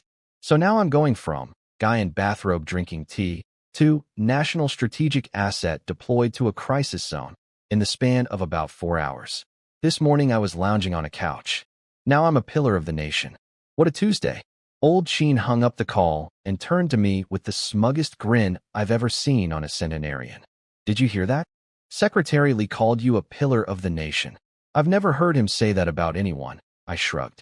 Yeah. Pillar of the nation. Very cool. But old Chen, before I go save the country at Snow Mountain, shouldn't we maybe clean up the mess in our own backyard first? Sun Wanyu chimed in with perfect timing. The secretary said it's urgent, but regulations give us 3 days. Our eyes met. 2 sets of pupils reflecting the same thought. 3 days of hunting season on a broken, fleeing beast army with no emperors left to protect them. This was going to be fun. Minutes later, we were screaming north in the Aurora jet, chasing the trail of carnage our ground troops had already carved into the wasteland. Inside the cabin, I pulled up my communicator and video called home. Lung Yu and Shun Rushuang appeared on screen, both in serious military mode, standing in the lobby they'd been ordered to defend. Wifey Yu. Wifey Rushuang. I gave them my biggest, dumbest smile. All good. Both birds are dead. I'm heading out with old Chen to chase down the leftovers. Be good girls and wait for me at home. Okay. The 2 of them froze. Not because of the beast tide update. Because I just called them, wifey, and their eyes had drifted past me to see who else was in this cabin.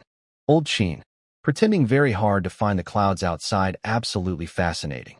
Sun Wanyu, looking directly at the screen with those ice-cold analytical eyes. Both my wives turned tomato red simultaneously. Perfectly synchronized embarrassment. They glared at me through the screen with eyes that screamed, "Are you insane? You just called us wifey in front of the national inspector?" But I could tell, underneath the mortification, after a day where the sky literally fell and 300,000 monsters tried to eat their city, hearing their man casually call them wifey, like the apocalypse was just a minor inconvenience, that hit different. In a good way. Old Chen couldn't take it anymore. Ahem. Ahem ahem. He shoved his face into the camera frame. Lung Yu, Shin Rushuang, please continue guarding headquarters. We're pursuing the remnant beasts. That is all. Both women snapped back to professional mode so fast they probably got whiplash. Yes, sir. Mission understood. One last lingering look at me. You're dead when you get home. Kind that actually means, please come home safe. And the call ended. Silence in the cabin. Then I felt it. Sun Wanyu's gaze, boring into the side of my head like a psychic drill. She'd seen both women. And being a 9-star spiritual master with access to personnel files, her brain was doing some very interesting math. She knew their ages. Both were 40+, maybe 50-something. Thanks to high-level martial arts cultivation, they looked 25, sure, but on paper, they could be my aunts. I could practically hear her internal narration. SSS rank spiritual talent. Discovered young. 2 women in positions of power, one a provincial inspector, one a vice chairman. They found this diamond in the rough, early, and did these 2 cougars use their authority to get first dibs on this boy? Is this a powerful older women devour talented young man situation? She was writing an entire drama in her head. I could see it in the way she kept glancing between me and the blank screen where my wives' faces had been, going, "Tsk," under her breath. Lady, it's not what you think. It's worse than what you think. But I'm not about to explain my system to a government official. The jet punched through the clouds, and we caught up to the front lines. Below us, the blood road stretched north for hundreds of kilometers, but progress had stalled. The surviving beasts had hit the mountain pass and turned around for one last desperate stand. The human army was exhausted. Hundreds of kilometers of running and fighting had drained everyone. Soldiers were rotating in and out of the front line in waves, each group fighting until they collapsed, then being replaced by the next. A brutal stalemate at the mouth of the mountains. I'm going in. I hit the cabin door release. Whoosh. Hurricane force wind ripped through the cabin. I jumped straight out of a jet moving at Mach whatever, because doors are for people who can't fly. Still falling, I gathered every drop of 9-star peak power in my lungs and unleashed a roar that made the Thunder Eagles sound like baby chicks. Everybody, move. SSS rank spiritual authority laced through every syllable. The command hit every warrior on that battlefield like a physical slap to the brain. Thousands of blood-soaked fighters looked up.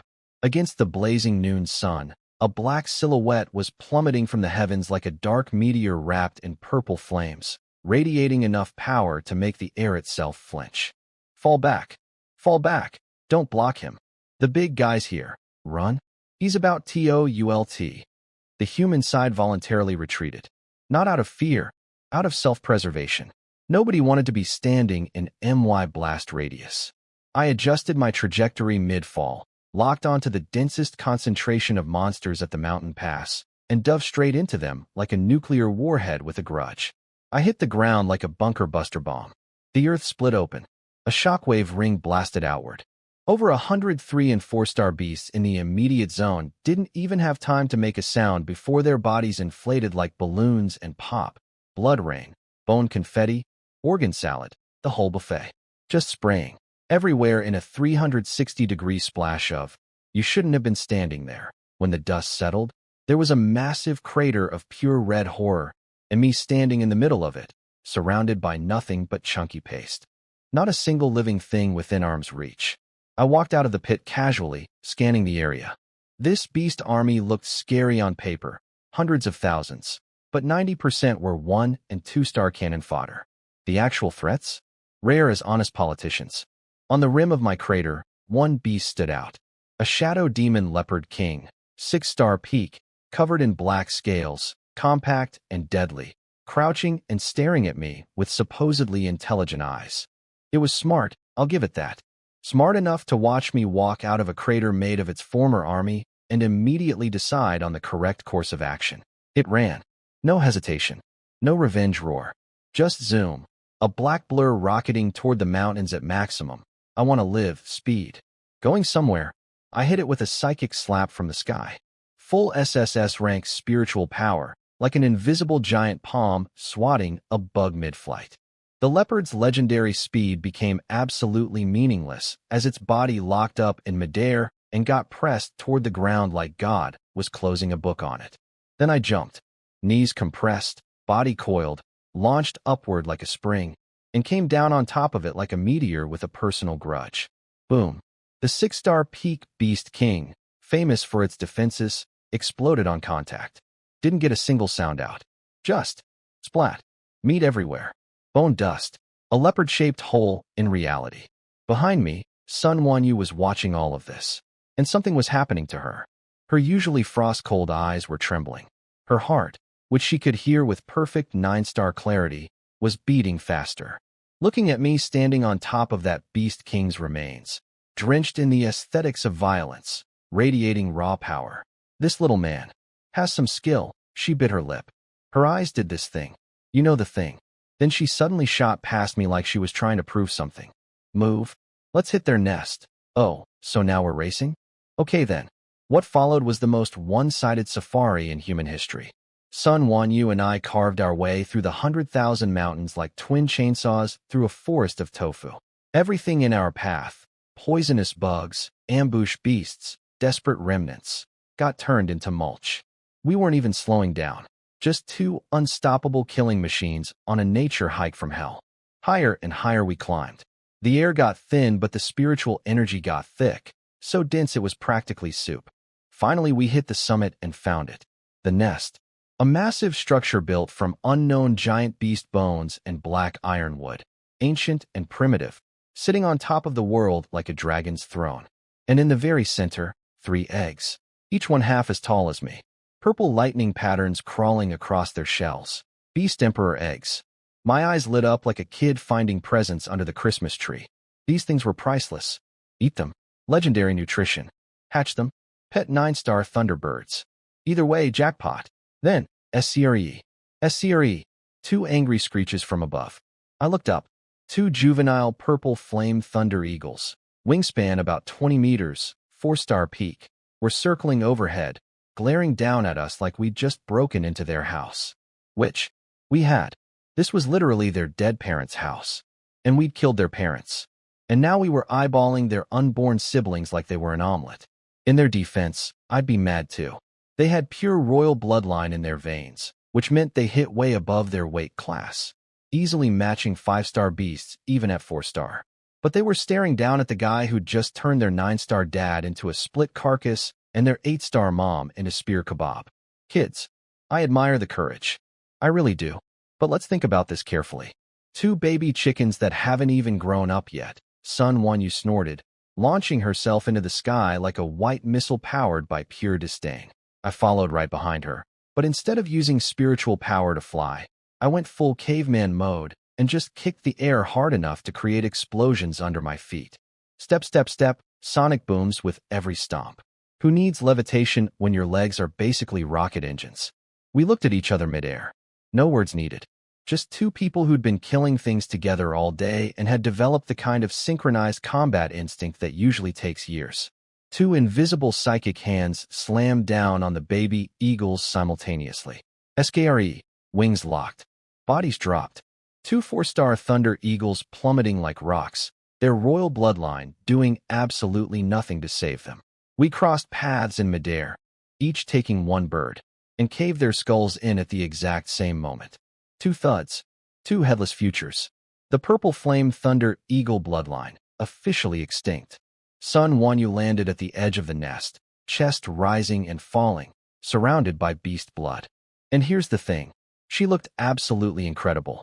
That Ice Queen composure was gone. In its place was something raw and wild. The setting sun was painting her in gold and red, blood spattered across that white combat suit, hair loose in the mountain wind, cheeks flushed from combat. She looked like a war goddess who'd just finished a shift and was feeling really good about it. I looked up at her, and my brain just stopped. She turned. Our eyes met. The cold was gone from hers, too. What was left was pure post-battle adrenaline, and something else, something that had been building since the moment I bounced her psychic probe on the helipad. No words. I crossed the distance in one step, grabbed her waist, and kissed her. She didn't push me away. She didn't even hesitate. System notification. You know what happened. Skip forward 10,000 words. Ding. And there it was, the system reward. I got Sun Wanyu's signature technique. 9-fold spirit chains. The same forbidden move she'd used to hold down a rampaging 9-star beast emperor while bleeding from her forehead. I barely had time to peek at the technique details before. Further system notifications. Additional notifications. 1 hour later. Mountain wind. Clearing the air. As one does. Sun Wanyu was sitting on a clean rock, calmly putting her combat suit back on like she was getting ready for a business meeting, and absolutely nothing noteworthy had occurred in the past 60 minutes. Below us, the sound of the advancing warrior army was getting closer. They were climbing toward the summit. She finished fixing her hair, snapped back into full inspector mode, and gave me the coldest look. What just happened was because the Thunder Eagle blood affected my mental state. A momentary lapse in judgment. She lifted her chin. Don't read into it. And don't expect me to take responsibility. I burst out laughing. Walked right up to her, slid my arm around her waist again. Completely natural, like I'd been doing it for years. Pulled her close, and looked into her eyes.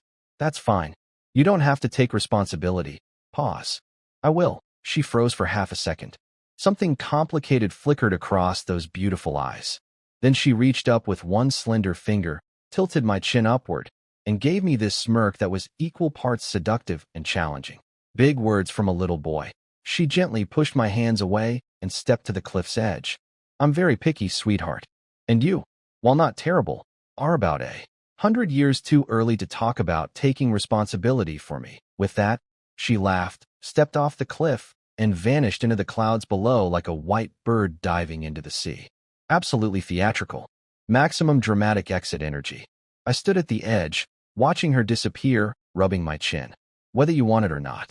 That's not your decision to make. It's mine. Wife number 4 acquired. Well, acquired is a strong word.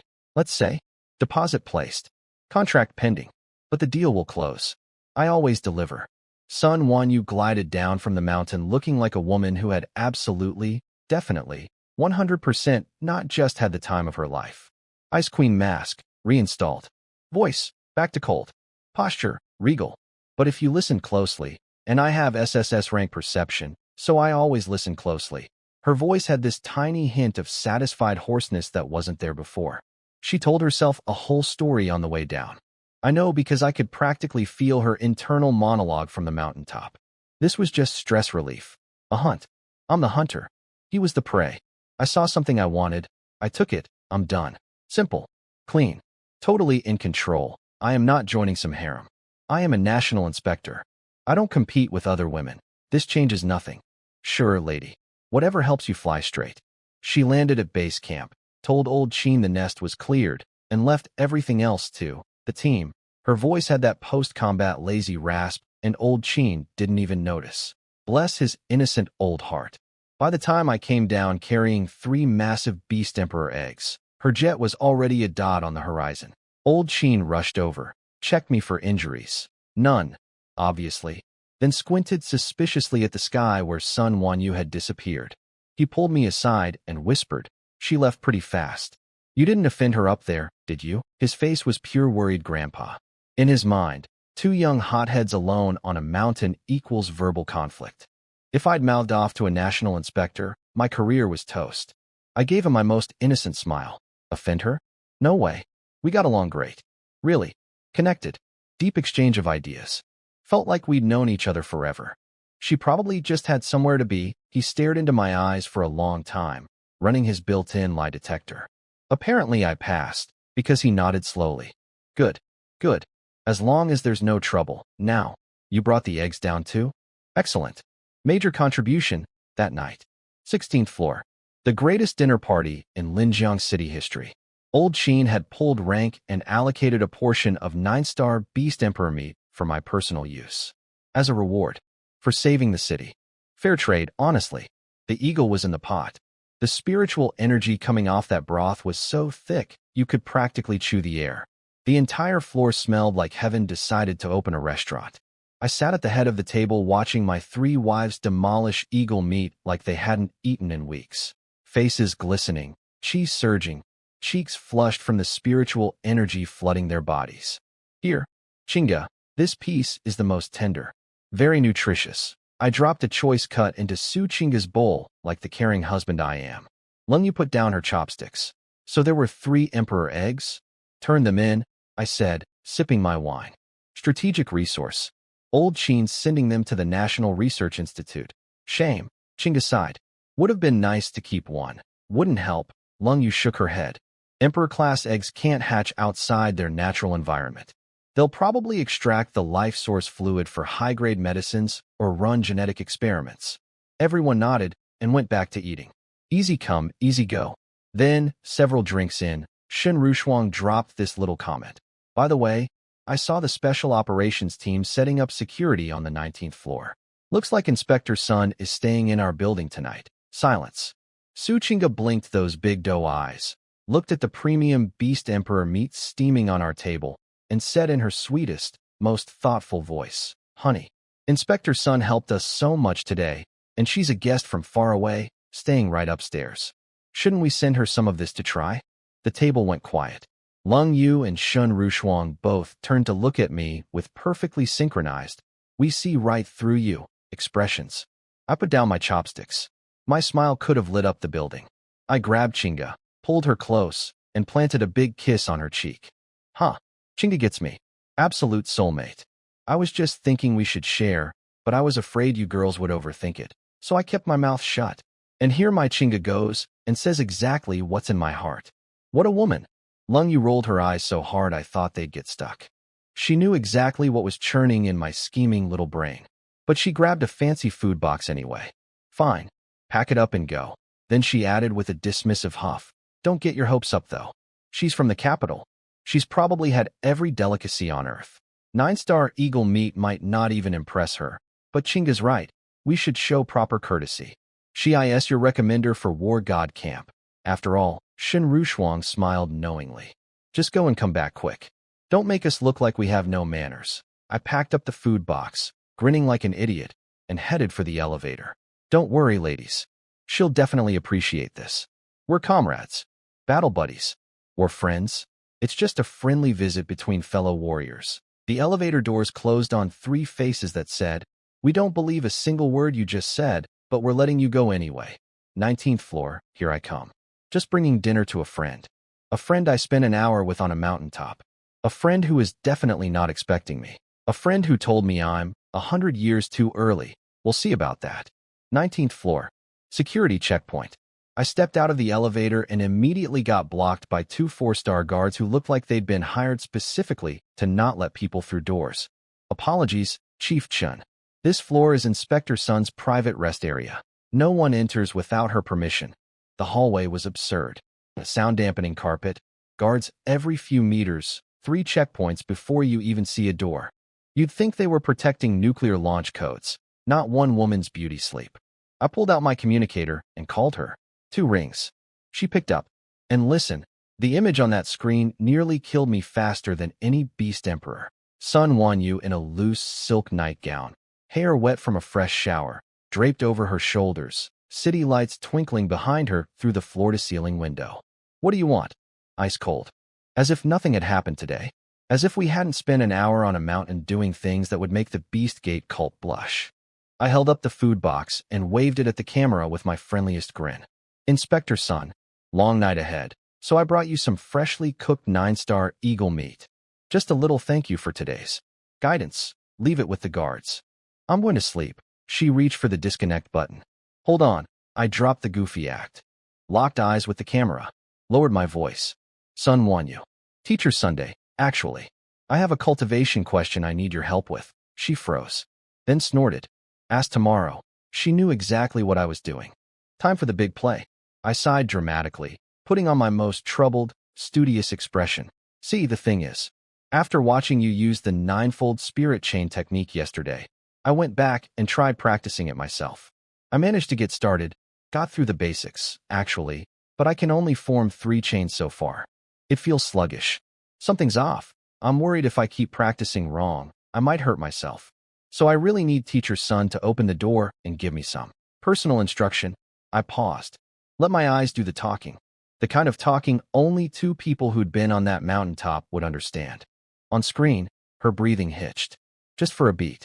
Then her eyes filled with a cocktail of embarrassment and fury. Because here's the thing she was processing. The 9-fold spirit chain is an SSS rank secret technique.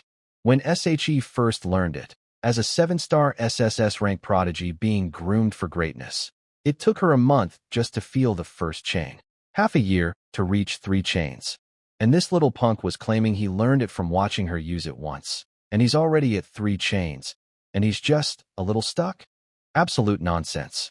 He was using the most transparent excuse in the history of excuses, dressed up in dedicated student clothing, delivered with a straight face. Good. Very good. Her anger hit some kind of overflow point and wrapped all the way back around to dangerous amusement. She smiled, the kind of smile that makes smart men reconsider their life choices. Beautiful. Lethal. Since Chief Chun is so dedicated to his studies.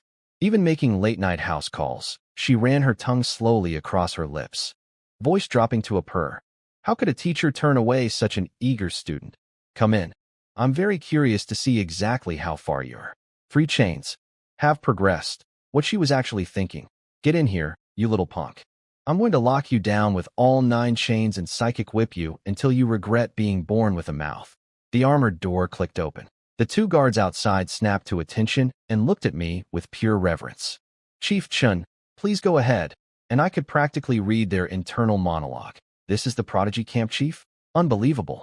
He just killed 2 beast emperors today, and now he's spending his nights studying forbidden techniques with the inspector.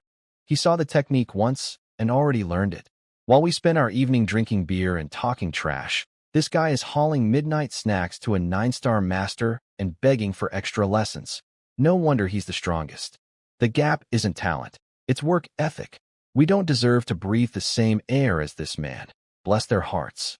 These 2 guards just watched a man smooth talk his way into a woman's bedroom at midnight and concluded it was inspirational dedication to martial arts. I nodded politely at them and walked through the door. Clunk. It sealed behind me. Auto-locked. 9-star clearance required to open. Trapped inside with a woman who just promised to chain me up and test my progress.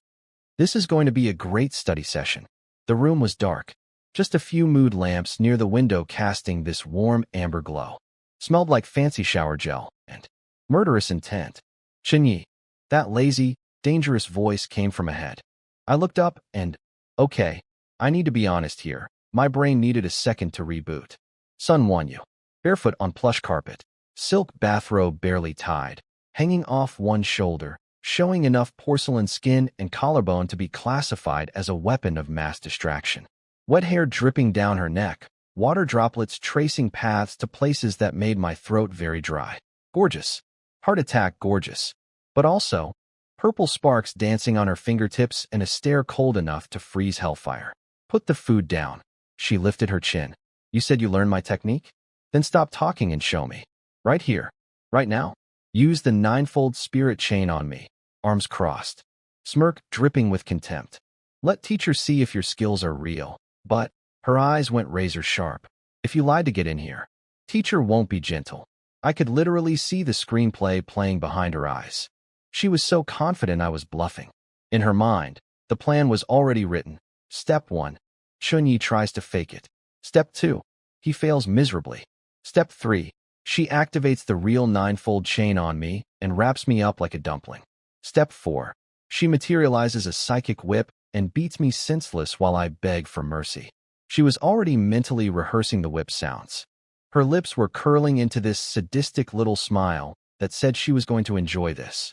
Because there was no way, absolutely zero chance, that anyone could learn an SSS rank forbidden technique by watching it once. She'd spent a month just feeling the first chain, half a year to reach 3. And this 20-year-old punk was claiming he saw it yesterday and already mastered 3 chains? Impossible. Laughable. Obviously a lie to get into her room. I sighed, put down the food box, looked her dead in the eye. Well, since teacher's son insists, forgive the rudeness. My eyes snapped wide open. No fancy wind-up. No dramatic speech. Just go. My SSS rank spiritual power erupted. Purer, denser, and more overwhelming than anything she'd expected. The smug look on her face froze mid-smirk. Clank, clank, clank. 3 spiritual chains, perfectly structured, flawlessly formed, crackling with binding force, materialized out of thin air and snapped around her before she could even twitch. 3 crisp locking sounds. Her script didn't even make it past the title card. This is real. Her eyes went wide as dinner plates. The shock was genuine, not the polite kind. My entire understanding of reality is broken kind. She'd been so sure I was lying. Now she was standing in her own living room, in her silk bathrobe, locked down by 3 chains that were denser and more powerful than anything she could have produced at my level. She frantically tried to channel her own spiritual power to break free, but the chains were solid. Way more solid than just learned yesterday technique had any right to be. She stared at me from inches away, her expression cycling through shock, fury, embarrassment, and a tiny flash of panic she couldn't quite hide. You? What are you doing? I pulled her in closer, arms circling her waist. Our faces so close my nose was almost touching hers. Her cheeks were burning red, half rage, half something she'd never admit to. I gave her my most infuriating grin. Teacher Sunday, you told me to try. I tried. So, how are my 3 chains? Not bad, right? I tightened the chains just a fraction, just enough to close the remaining gap between us. But the thing is, I feel like something's still off. Like I'm missing the final touch. I looked into those furious, watering, beautiful eyes of hers and whispered, so please, teacher's son, won't you guide me through the rest? Somewhere in the back of her mind, the whole psychic whip punishment fantasy was crumbling to dust. She'd invited the fox into the hen house, and the fox showed up with actual fox credentials. She wanted to chain me up like a dumpling. Instead, she was the one wrapped up. Life comes at you fast when you underestimate Chen Ye. 3 hours. I'd been studying on the 19th floor for 3 hours. Meanwhile, 3 floors below me, my wives were having a collective crisis. I wasn't there to witness it personally, but I know exactly how it went because I know these women like I know my own spear techniques. The training room. 3 gorgeous women sitting on meditation cushions, surrounded by premium spiritual energy so thick you could bottle it, holding $1,000 nutrient vials, and absolutely not training. Shen Rushuang cracked first, threw her empty vial into the recycling bin with way more force than necessary. Chinga, it's been 3 hours. You send a midnight snack and ask 1 question. Does that take 3 hours? Chinga's face twitched.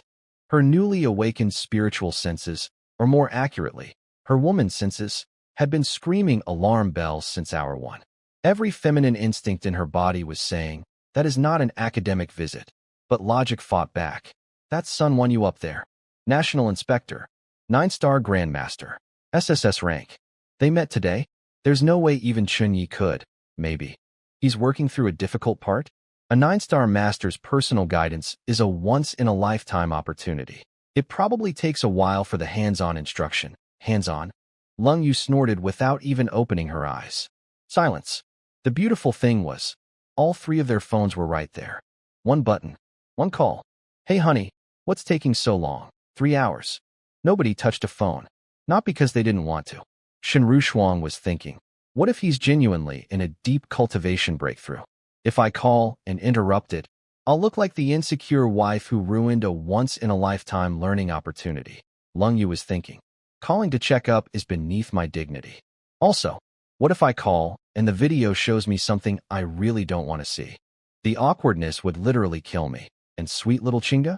She was doing the real math. If, hypothetically, 1 in 10,000 chance, Sun Wanyu actually wanted something from Chen Ye, could the three of us stop her?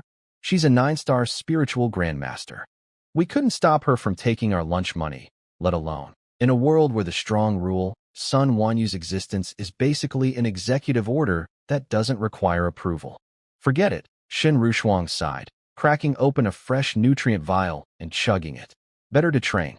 At this rate, if the household keeps expanding, we won't even have room to stand. All three exchanged a look of weary resignation. Train. They closed their eyes, forced their thoughts down, started cultivating.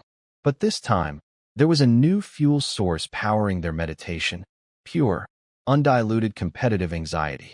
The training room went quiet. The spiritual energy flowed. And somewhere beneath the serene surface, a current called, if I don't level up fast, there won't be enough husband to go around. Pushed all three of them harder than any beast tide ever could. Now, let me tell you what was actually happening on the 19th floor. I'll spare the details. There were a lot of dotted lines in this chapter, and I respect that. But here's what I can tell you. Sun Wanyu, the woman who walked in planning to chain me up like a dumpling and whip me with a psychic riding crop, found herself in a very different situation than she'd planned. Her whole life, she'd been a martial arts fanatic. Her personal philosophy was simple. Men only slowed down your sword arm. She genuinely believed that cultivation breakthroughs and mastering new techniques were the highest, purest forms of pleasure in existence. She had planned this perfectly. I'd fail to demonstrate the technique. She'd lock me down with the real 9-fold chain. She'd punish me for lying. She'd reassert dominance. Script written, director approved, cameras rolling. Except I actually knew the technique. And my spiritual power was actually denser than hers. And things went very off-script. The mighty national inspector. The untouchable ice queen. The woman who was going to hunt me. That ended up turning to me with eyes that were 30% angry, 70% begging, trying desperately to maintain her last shred of inspector dignity while saying through clenched teeth, Chen Ye, have you no shame? No, ma'am. No, I do not. Morning sunlight, golden glow. I came downstairs feeling like $1,000,000. Last night's tutoring session was thorough. I'll say that much. 9-star female grandmasters have insane recovery abilities. Even after an entire night of intensive study, Sun Wanyu bounced back like nothing happened. Honestly, kind of annoying. Even more annoying? My system didn't trigger.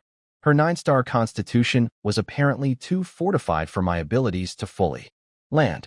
She'd actually given me this smug, mocking look about it. Like she was proud of being unconquerable. Irritating, but also motivating. The primordial holy body doesn't know the word impossible. It's just a matter of time. I strolled into the living room with a confident smile and immediately walked into an ambush.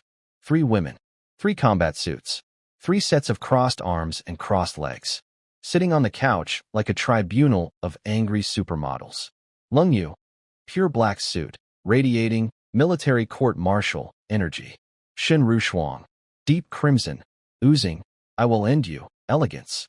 Su Qingge, lake blue, somehow making disappointed wife look adorable. All 3 staring at me with identical expressions, 30% hurt, 30% suspicion, 40% homicidal intent. Hey, everyone's here. Morning, wives. Morning. Lung Yu's voice could have frosted windows. It's noon. You went to deliver a midnight snack and ask one question. That was 12 hours ago. Shen Rushuang didn't say anything. She just sat there with that knowing smirk, silently daring me to lie and make it entertaining. Chinga was pouting. Full baby face pout. Maximum guilt trip deployment. Free court interrogation. Classic. I sat down, grabbed a spiritual apple from the table, took a big bite, and sighed with theatrical exhaustion. You girls just don't understand.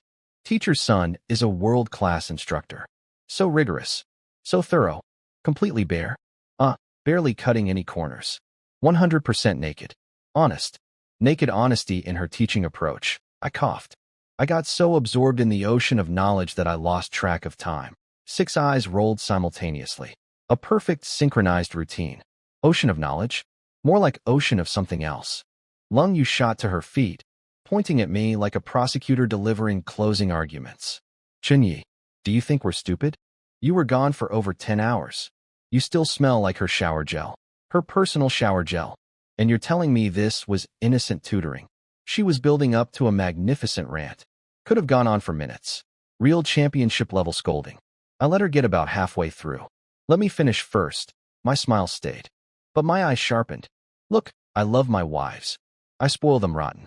But it had been too long since I'd reminded them who's in charge around here. If I let them interrogate me every time I come home late, this household will be ungovernable. Since you don't believe the tutoring was innocent, let me show you my results. No warning. No wind-up. Buzz. SSS rank spiritual power erupted from my forehead. 3 transparent chains materialized out of thin air, lightning fast, impossibly precise, and whipped toward Lung Yu before she could finish blinking. Click, click, click. 3 locks engaged. The specific details of what happened next have been redacted for content. Use your imagination. Dead. Silence. Shen Rushuang and Su Qingge had their mouths frozen open, eyes the size of saucers, staring at the thoroughly restrained Lung Yu, then at me standing there looking completely casual about it. That was the 9-fold spirit chain. Sun Wanyu's signature forbidden technique. Only 3 chains so far, and a little rough around the edges, but unmistakably the real thing. How? How is this possible? Shen Rushuang whispered. Their brains were melting. They knew exactly how difficult this technique was. Normal geniuses with personal instruction need weeks just to feel the first chain. Months to use 3. I did it in one night. And here was the part that was really breaking them. They were absolutely certain I'd spent last night doing ungodly things with Sun Wanyu. But this technique was legitimately mastered. You can't fake spiritual chains. So either I learned a forbidden SSS rank technique while also doing that, or I actually was studying the whole time. The doubt was delicious. I could see the guilt creeping across their faces. Wait, did we wrongly accuse him? Were we the dirty-minded ones? Is he actually the most dedicated student in martial arts history? Their certainty crumbled. Their righteous anger deflated. 3 faces cycled through confusion, shame, and existential crisis. For the record, I absolutely did what they think I did, and I learned the technique. Simultaneously, because I'm Chen Ye and I don't believe in single tasking. But they don't need to know that. Chen Ye, you, let me go. Lung Yu was squirming, voice cracking, teeth clenched, eyes starting to water. I believe you learned it. Okay, now release me. Whether she'd wrongly accused me or not, this was not an acceptable way to prove a point. I tapped my chin thoughtfully. But teacher's son said I need more practice. Chun, why? I did not let Lung Yu go. Instead, I walked up to her, lifted her chin with one finger, and gave her my coldest smile. Release you? Weren't you yelling pretty loud a minute ago? Now you want mercy? Too late. I bent down, scooped her up, threw her over my shoulder like a sack of rice, and started marching toward the bedroom. Discipline must be maintained. This was a teaching moment. Chen Ye, what are you? Put me down. It's broad daylight. She was kicking her legs and screaming while I carried her past a completely frozen Shen Rushuang and Su Qingge, who exchanged a look that said, "This man is terrifying in every conceivable way." I was about to kick the bedroom door open and deliver a masterclass in household governance when, ring, ring, ring. Old Qin's ringtone. Of course. I stopped, looked at the squirming tomato-colored woman on my shoulder, looked at my buzzing wrist terminal. TCH. Every single time. This old man has the worst timing in recorded human history. I set Lung Yu down and gave her backside a farewell pat. Lucky you. Answered the phone with barely concealed frustration. What's the rush, old Qin? Chen Wai. Get to headquarters now. Secretary Li called again. Snow Mountain is worse than expected. You and Inspector Sun must depart within 2 hours. I dropped the playful attitude. Snow Mountain. Right. National crisis. Duty calls. Got it. Also, his tone softened slightly. Your rewards have been approved. Highest tier. Come collect them before you leave. Rewards? Now we're talking. I released the spirit chains from Lung Yu with a thought. She nearly collapsed, grabbing the wall for support, glaring at me with eyes that couldn't decide between murder and something else entirely. All right, everyone stop overthinking. Get dressed. We're going to see old Chen. I paused. And whatever rewards they give me, I'll pick stuff that works for you girls too. 3 pairs of eyes instantly sparkled like Christmas lights.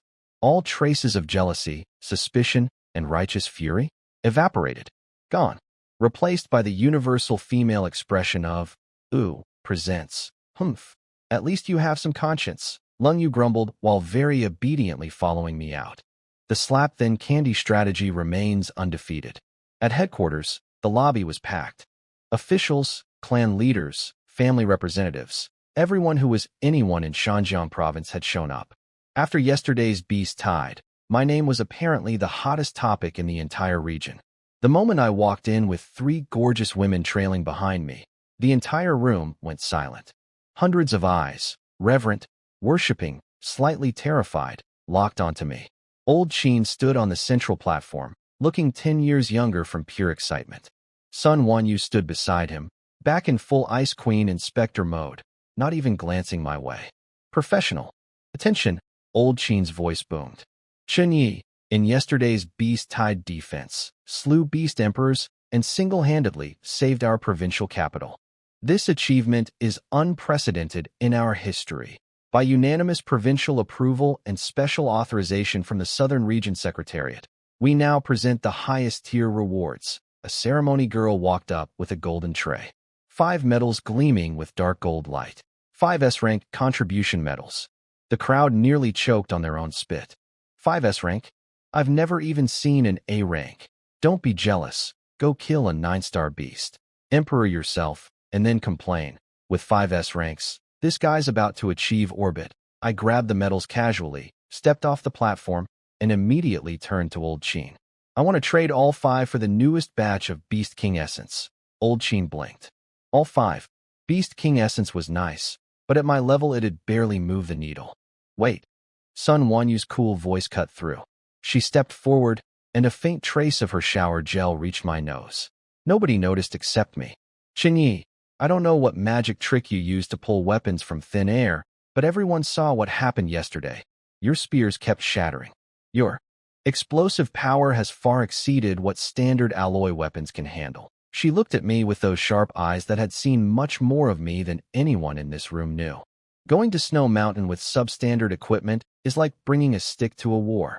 Get proper 9-star gear first. My 3 wives immediately forgot they were mad at me and jumped in. She's right, honey. Rushuang was dead serious. Lung Yu and I just stabilized at 7-star. We don't urgently need Beast King Essence. Take care of yourself first. Lung Yu nodded. Your weapon is your second life. Snow Mountain isn't Linjiang. Chinga chimed in. I'm still a beginner. I can't even use top-tier resources yet. Everything should go to you, my wives and the woman I spent last night with. All standing in the same room. All unanimously agreeing I should gear up. Beautiful teamwork. Nobody suspects a thing. Old Chen grinned. Tell you what, the Provincial Vault has a 9-star regulation equipment set called the Dragon War Suite. Includes a spear forged from 9-star meteoric iron. It's supposed to require an SSS rank medal to redeem, but nobody's ever claimed it because high-level Grandmasters prefer custom gear. He waved his hand. Emergency circumstances. 3 S-rank medals. I'm authorizing the exchange. It's yours. 9-star meteoric iron spear. A weapon built to handle power output at MY level without turning into expensive confetti. Now that's a reward. 9-star regulation equipment. Meaning a weapon that won't explode in my hands every time I hit something harder than a marshmallow. Finally. Deal. I'll take the Dragon War Suite. But I waive the remaining 2 medals. These 2 S ranks get converted into Beast King Essence. I promised my wives I'd bring home goodies, and Chen Ye delivers. Sun Wanyu rolled her eyes. And not the professional, Ice Queen. I'm above this. kind of eye roll. This was a personal eye roll. The kind that said, "This man kept me up all night, and now he's out here playing devoted husband?" The audacity. It was barely a flicker.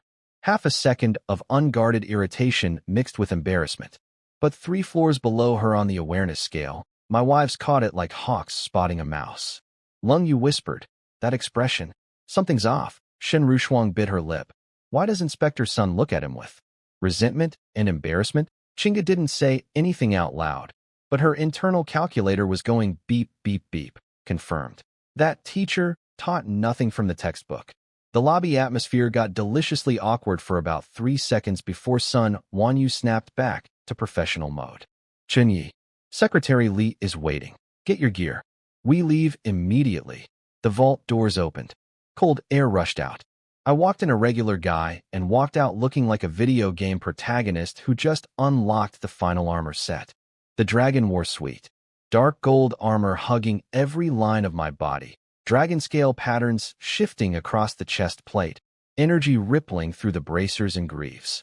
And the centerpiece, a 9-foot dragon gallbladder spear forged from 9-star meteoric iron. So sharp it was cutting the air just sitting in my hand. I looked like a war god who'd stepped out of a mythology painting and decided to stay. I walked straight to Chinga and pulled 2 vials of Beast King essence from my belt, glowing with this beautiful iridescent light, and pressed them into her hands. "Chinga, Lung Yu and Rushuang already got theirs before. You're the only one who hasn't. People say you should wait until 6-star for maximum effect, but nobody said you can't use it now." I brushed the hair from her forehead. "Take one the moment I leave. Train immediately. There'll be plenty more where that came from." Her eyes went wide. She'd assumed I'd keep these for myself or give them to the stronger wives. But I had my reasons, and they weren't entirely romantic. See, 2 days ago, Chinga trained hard enough to trigger a 10x feedback that gave me 5% gene development. If she drinks this essence and has another breakthrough while I'm in transit, I might hit 100% before the jet even lands at Snow Mountain. Strategic wife investment. Maximum ROI. But she didn't need to know the math. She just needed to see her husband choosing her. "Honey," her big eyes were swimming with emotion. "I'm a terrible person who sometimes does sweet things for selfish reasons that look like pure love. It's a gift." Lung Yu and Rushuang exchanged their signature synchronized eye roll, but didn't object. They'd already gotten their share before. And Chinga was the only one with awakened spiritual power. Her ceiling was potentially the highest of all 3. Plus, I'm 9-star. I'm the boss. What I say goes. Sun Wanyu was standing nearby, watching all of this with crossed arms. When she saw me give the precious essence to my weakest wife instead of hoarding it, something flickered in her eyes. This little punk actually knows how to manage his household. No jealousy, no infighting. The other 2 accepted it without complaint. His leadership skills are annoyingly impressive. "Let's go, Inspector Sunday." She looked up, and her gaze hit me in my new armor. The dark gold plates catching the light. The spear in my hand radiating cold death. That confident smirk on my face. And somewhere in her 9-star brain, this image merged with memories of last night, specifically the version of me that was considerably less armored. And her internal firewall crashed hard. Her face went from porcelain white to tomato red in about 0.3 seconds. Her heartbeat stuttered. The great Inspector Sun Wanyu, who'd faced 9-star beast emperors without flinching, was having a full system malfunction because a 20-year-old looked good in armor. "Oh, let's go," she spun around and power walked toward the jet like the floor was lava, moving fast enough to qualify as a light jog, desperately trying to outrun the blush spreading across her face. I watched her retreating figure, the slight panic in her steps, the way she wouldn't turn around, and looked down at my new spear. Then I looked back at my 3 wives, gave them a casual wave goodbye, and followed Sun Wanyu toward the Aurora. 2 hours in a private jet cabin with a woman who can't look at me without short-circuiting. This is going to be a very productive flight. Back at the 16th floor, Chinga was having her main character moment. I wasn't there, but I know my wife. She watched me walk onto that jet next to Sun Wanyu, and something clicked in her brain. Everyone around her was leveling up, Lung Yu and Rushuang at 7-star, Sun Wanyu at 9-star, and her husband casually redefining what's possible on a daily basis. She sat on her meditation cushion, clenched her little fists, and made a decision. Her phone lit up. blocked calls from her father. The Su family. She glanced at it, smiled the coldest smile a cute face can produce, and flipped the phone face down without reading a single word. When I reach 7-star Grandmaster, I'm going back, and I'm taking everything they owe me. With interest, that's my girl. She pulled out the Beast King essence, popped the cap, tilted her head back, and drank it in one shot. It hit her like swallowing liquid lava. Brutal, volcanic energy exploding through every cell in her body. She slammed her eyes shut and started cycling her cultivation technique at maximum speed, directing that tsunami of power at her bottleneck. Half an hour. That's all it took. Crack. The barrier that had been holding her back for days shattered like wet paper. Her chi skyrocketed. Her spiritual power surged. Gene development blew past 40%. 4-star warrior. Done. That's my wife. Fast learner. Must run in the family. I mean the family she married into. Meanwhile, yours truly was cruising at 10,000 meters in the Aurora jet, living the life. The cabin was spacious, luxurious, and contained one extremely beautiful woman trying very hard to pretend I didn't exist. Sun One, you sat across from me with her legs crossed. One elegant thigh over the other.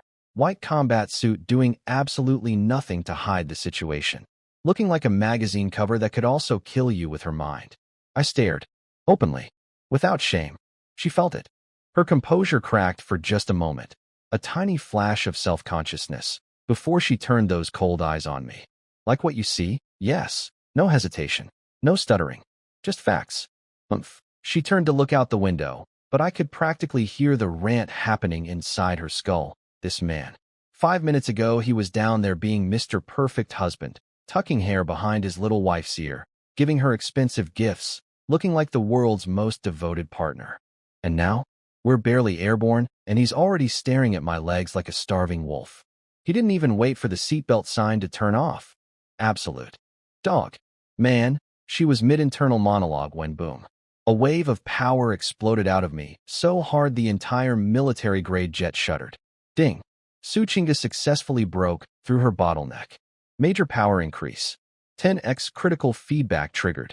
Congratulations, host. Gene development 1%. My bones started popping like popcorn. Every cell in my body was singing. I almost moaned out loud. Now, 1% doesn't sound like much. But at 95% base, we're playing a completely different game.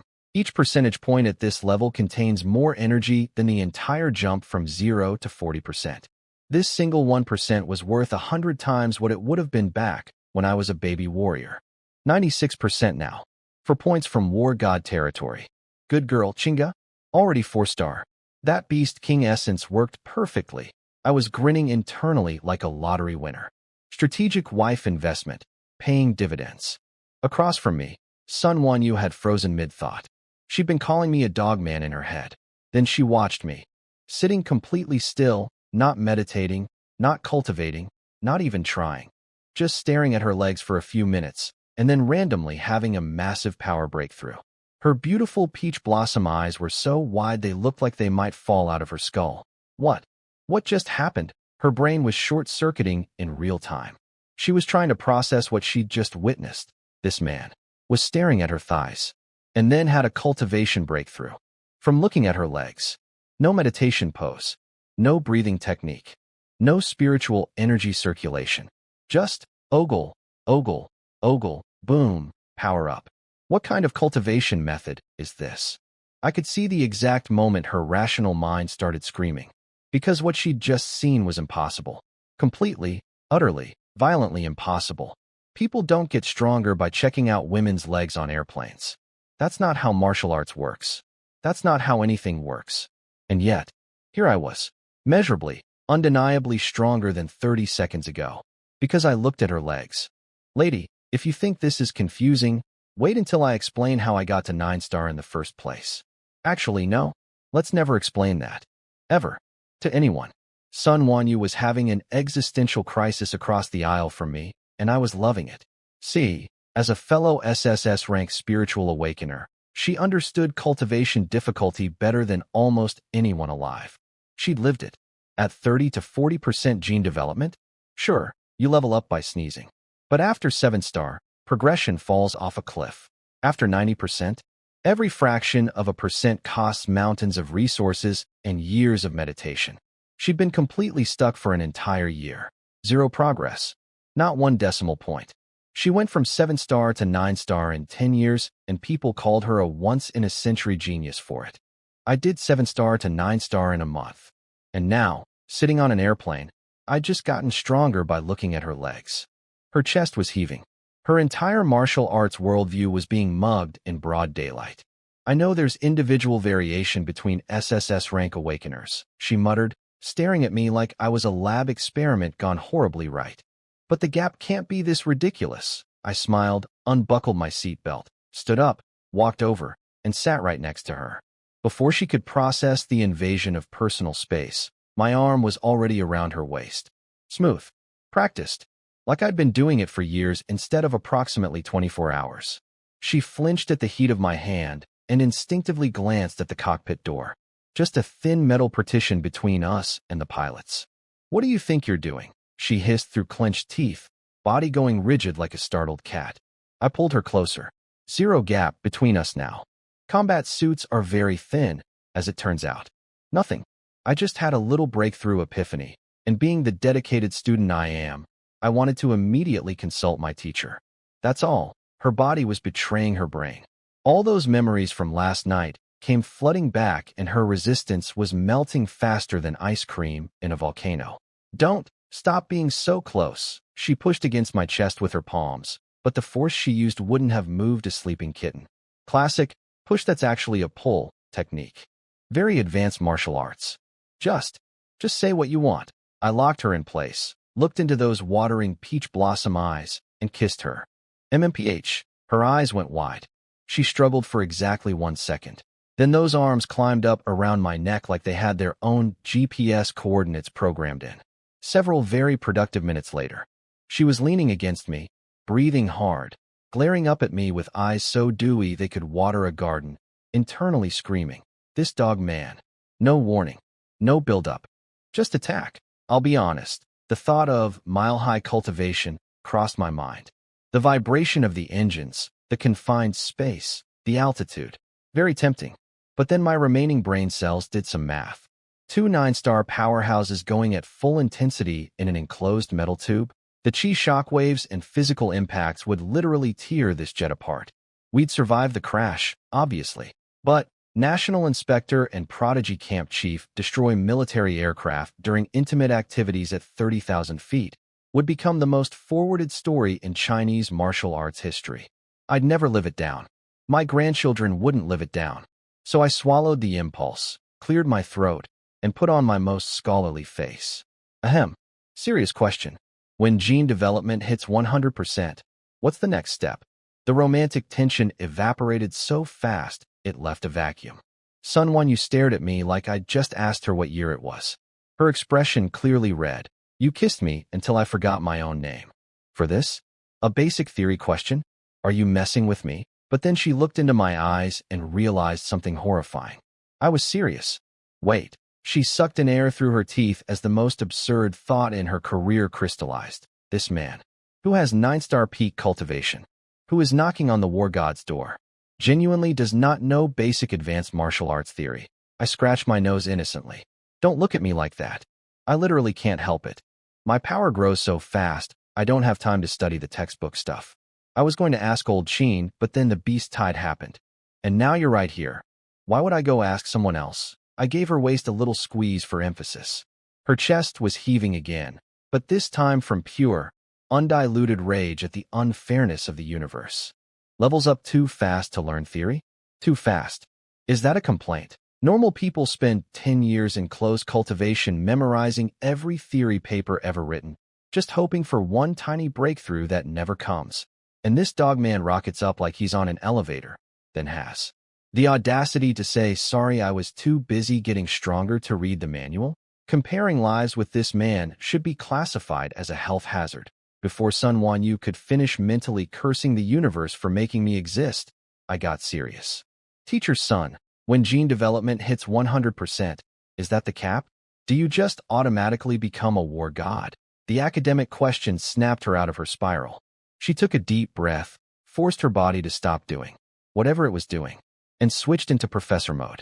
You think 100% is the maximum? You really think the human body is that limited? She gave me this look, half condescending, half genuinely enjoying being smarter than me for once. Gene development is just a dumbed-down term for the masses. At our level, what it actually measures is your cell's energy absorption efficiency. I raised an eyebrow. Energy absorption efficiency? Exactly. Normal humans are under 10%. Warriors awaken, efficiency climbs. When you hit 100%, it doesn't mean your body is maxed out. It means your cellular absorption has reached the critical threshold this planet can contain. 100% isn't the finish line. It's the starting gun. It means you've earned the right to break the planetary shackle. Planetary shackle? All life is born on a planet and bound by its magnetic field, gravity, and natural laws. Even 9-star peak warriors are still just borrowing power within Earth's rules. The planet's magnetism naturally suppresses every living thing. That's the shackle. But at 100% efficiency, your body undergoes a qualitative transformation. She poked my chest with one finger to emphasize the point, then immediately turned bright red and went weak because apparently she'd forgotten that touching me triggers some kind of involuntary response in her now. I tightened my arm around her. She got dizzy. Let go, she pushed weakly, glared at me, and kept lecturing because professionalism dies hard. Becoming a war god means forcibly melting that planetary shackle. Your internal chi blood magnetic field fights against, assimilates, and eventually overwrites the planet's own magnetic field. At 100% absorption, shackle broken, blood magnetic field formed. That's a first-order war god. When your cells mutate further and absorption hits 200%, your life field transforms completely, second-order war god. And so on. My brain lit up like a Christmas tree. So 100% isn't the ceiling, it's the floor. Gene development can go to 200%, 300%, beyond. What actually changes when you hit first order? I asked, barely containing my excitement. Sun Wan Yu found her superior smirk again. Finally, something she knew that I didn't. 9-star chi, no matter how dense, is still liquid. Like water. Powerful, but it runs out eventually. But when you break 100% and enter first-order war god, her voice dropped to a near whisper. That liquid chi gets compressed to the absolute limit and undergoes a phase change, solidifying into chi blood crystal cores. Every single cell becomes a miniature solid-state reactor. Your body stops being flesh and blood and becomes something closer to a nuclear power plant in human form. The life field generated by solid-state chi is strong enough to bend physical laws. You can fly by ignoring gravity. You can project a war god domain around yourself where you are the absolute ruler of that pocket of reality. She sat back, looking satisfied, clearly expecting me to be awed into respectful silence by the majesty of war god territory. Instead, she saw my eyes blazing with the intensity of a starving wolf who just spotted an all-you-can-eat buffet. Solid chi. War god domain. I licked my lips. My hand squeezed her waist involuntarily. Then ding. Su Chinga detected training diligently. Cultivation advancing. 10x feedback triggered. Gene development 1%. Current gene development 97%. Boom. My chi ignited like a star-going supernova. The entire jet rattled. My blood was roaring through my body like a river that just discovered it could become an ocean. 97%. 3% from War God. Chinga, you absolute queen. My greatest investment. My golden goose. My walking power-up generator. At this rate, 100% wasn't some distant dream. It was practically tomorrow's breakfast. And if my system keeps working the way it does, 200%, 500%, 1000%, solid-state chi outputting enough power to tear apart mechasuits? Enough magnetic field to crack a planet? That's the dream. That's real romance right there. While I was mentally planning my future as a celestial being, the woman trapped in my arms was having a very different experience. My back-to-back breakthroughs were flooding the cabin with raw 9-star peak chi, and, more critically, an increasingly dense wave of masculine hormones amplified by approaching war god level vitality. It was hitting Sun Wanyu's senses like a tsunami of pure biological. You cannot resist this. The great inspector, the ice queen who'd stared down beast emperors without blinking, went completely limp. Her brain made a buzzing sound and shut down. She collapsed against my chest like a silk ribbon dropping onto a rock. I looked down. Her face was the color of a sunset. Those authoritative eyes had gone fully liquid, misty, unfocused, with pink at the corners. She looked less like a national inspector and more like she'd been personally designed by whatever deity handles maximum temptation. A perfectly ripe peach. Plus my blood was running hotter than magma from the consecutive breakthroughs. Rational thought. Never heard of her. To hell with restraint. She shuddered violently. Some final fragment of dignity made her fists beat uselessly against my shoulders. You're insane. Her voice was a trembling, breathless whisper scream, completely lacking any conviction whatsoever. Yes, ma'am. Absolutely certifiably insane. And 97% of the way to godhood. Let's see if we can make it 98 before we land. Sun Wanyu's last wall of resistance crumbled like a sandcastle in a tsunami. Her eyes fluttered shut. Her fists stopped their symbolic protest against my shoulders and instead slid up my chest, over my muscles, and locked around my neck. She pulled herself closer. The woman who was going to hunt me was now clinging to me like I was the last lifeboat on the Titanic. Then, and this is the part that killed me, her other hand reached to the side and fumbled for something on the armrest. Click. She hit the privacy mode button.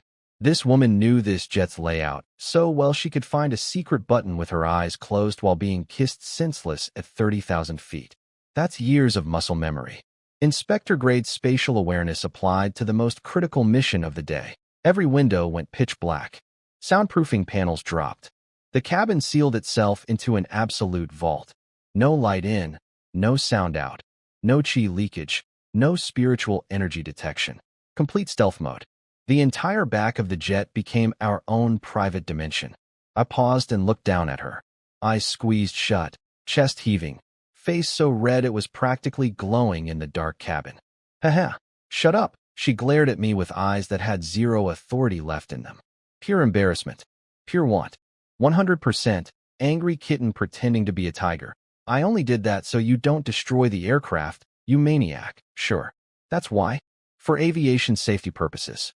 What happened next involved a lot of dotted lines, and I respect the editorial decision. Let's just say that when things eventually calmed down, Sun Wanyu was lying there staring at me with the expression of a woman who'd just survived a natural disaster and wasn't entirely sure if she wanted it to stop. Then, beep beep beep her wrist terminal. Secretary Lee's face popped up on screen. Inspector Sun, have you arrived? The Snow Mountain Outpost landing pad is ready. Coordinates sent. And just like that, like flipping a light switch, the flushed, breathless, thoroughly conquered woman transformed back into the Ice Queen of the National Martial Arts Association. Received. Landing now cold. Professional. Not a single tremor in her voice. Olympic-level acting. She hung up, didn't even glance at me, walked to the cabin door, and ripped it open. Arctic wind at -40 degrees screamed into the cabin like winter's personal vendetta. She jumped. No hesitation. Just yeeted herself out of a jet into the frozen sky, transforming into a white streak plummeting toward the clouds below. She wasn't making a dramatic entrance. She was fleeing, running away from me to sort out the absolute chaos happening inside her body and brain. I strolled to the open door, looked down at the infinite white cloud sea below, and spotted her figure getting smaller at terminal velocity. Fast runner. I grinned, stomped the floor hard enough to dent military-grade alloy, and launched myself after her like a dark gold cannonball. Snow Mountain Outpost. Landing platform. Surrounded by frozen wasteland and hundreds of armed warriors standing guard in the blizzard. Secretary Lee stood at the platform edge with a delegation of association officials, all craning their necks at the sky. There, the clouds split. Two blazing streaks tore through them, one white, one dark gold, trailing sonic booms and pressure waves that made the air itself scream. Boom, boom. Two impacts, almost simultaneous. The reinforced alloy platform shook violently. Shockwaves of snow and ice blasted outward in every direction. Low-rank warriors stumbled backward, some forgetting how to breathe for a moment. The snow settled. Sun Wanyu stood there in pristine white, not a speck on her, surrounded by an invisible field of spiritual energy. Ice goddess incarnate. Zero evidence of anything that had occurred in the last several hours. And next to her me, Dark gold dragon war armor gleaming, dragon gallbladder spear in hand, nearly war god level chi burning around my body like visible flames. Two figures. One frozen mountaintop. The entire welcoming party staring at us like they'd just witnessed gods descending from heaven. Nobody had any idea that 5 minutes ago, the ice goddess had been pressing the privacy button on a jet while the war god was doing things that would get us both court-martialed if anyone ever found out. Professionalism, ladies and gentlemen. We are professionals. Secretary Lee Speed walked over with his poker face cracked into the most aggressively friendly smile I've ever seen a bureaucrat produce. Inspector Sun, thank you for coming. And this must be Mr. Chen Ye, slayer of 9-star beast emperors. A true hero of the younger generation. The southern region is blessed to have such talent. I dialed my chi back and gave him a polite smile. Not really my style to engage with government-grade flattery. Skip the pleasantries. Command center. Now, Sun Wan Yu cut through the small talk like a blade through butter. All business. Zero trace of the woman who'd been pressing privacy buttons on jets an hour ago. We walked through the outpost. The vibe was grim. Battle-hardened warriors lined both sides of the path, bloodstains still fresh on their gear, frost on their eyebrows, death in their eyes. When they saw Sun Wan Yu, they snapped to attention with religious fervor. Inspector, ma'am, full military salute. She was their legend, their anchor. Then their eyes slid to me. The random young guy in fancy armor walking beside her, even slightly ahead of her, and their brains started buffering. Who's the kid? Why is Li Heng being so respectful to him? Another rich kid from the capital? I let them wonder. Didn't change my pace. Didn't change my face.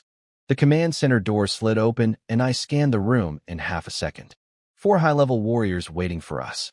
And something about this setup felt off. Main seat. An old man with white hair, hands resting on an alloy saber. 9-star Grandmaster. Vice Chairman of the Capital Martial Arts Association, Elder Zhao. Radiating that classic, I've been important longer than you've been alive, energy. Left side, another 9-star, eyes closed, meditating. Right side, an 8-star, sitting ramrod straight. And then, the one that caught my eye immediately, a young man in the corner. 7-star, with spiritual power fluctuations. But his body language was all wrong. While everyone else was tense and military, this guy was lounging like he was waiting for coffee, lazily spinning a jade thumb ring. Didn't even properly look up when Sun Wan Yu and I walked in. Interesting. Secretary Lee showed us a display case in the center. Inside was a glowing white snow lotus, pulsing with holy light. Long story short, the masters who retreated from the Forbidden Zone brought this out. A white gold snow lotus. The anomaly inside the restricted area produced it. We believe the deeper zones may contain even more extraordinary treasures. Command needs you to enter the restricted zone immediately and investigate. I nodded pleasantly. Understood. Happy to follow the organization's arrangements. Everyone nodded approvingly. Good soldier.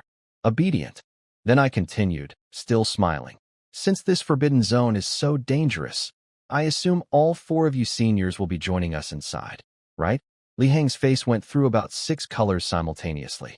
Embarrassment, guilt, discomfort, the full spectrum. He couldn't meet my eyes. Actually, Command has decided that you and Inspector Sun will enter as the advance team. Alone. Oh, my smile didn't waver. Not 1 millimeter. Just us 2? Then these 4 seniors must have just come back from heavy fighting inside and need recovery time, right? I nodded with maximum understanding. Totally reasonable. In that case, could the seniors brief us on what's actually in there? So we can prepare. The room temperature dropped 10 degrees. And not from the weather. Elder Zhao's face went dark as a thundercloud. He didn't bother answering my question, didn't bother explaining. In his mind, a junior was questioning his authority, and that simply doesn't happen. You're told to go in, you go in. His cold, dead eyes settled on me like I was an ant that had learned to speak. Where do you get off asking so many questions? Are you refusing orders? Defying the organization? Classic power move. Skip the logic, skip the explanation, just slam a disobedience accusation on my head and watch me buckle. Then, without even waiting for my response, he dropped his 9-star pressure on me like a 10-ton hammer. Full veteran Grandmaster weight, aimed exclusively at me, designed to make my knees hit the floor and remind me of my place. The thing about these old-timers is, they're so used to juniors folding under their pressure that they forget to check who they're pressing. My chi shifted. Barely a ripple. Just let my 97% gene development do its thing. Buzz. His pressure wave hit me and bounced. Not deflected gently. Rejected. Shoved back 3 feet like it had run into a concrete wall.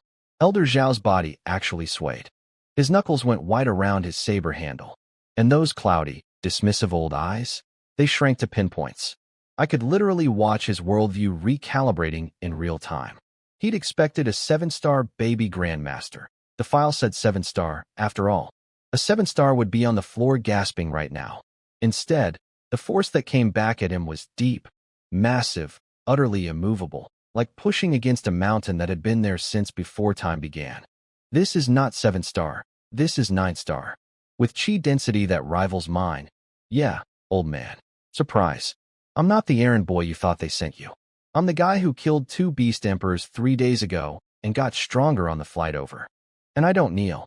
So Elder Zhao tried to crush me with his pressure and failed. What does his buddy do?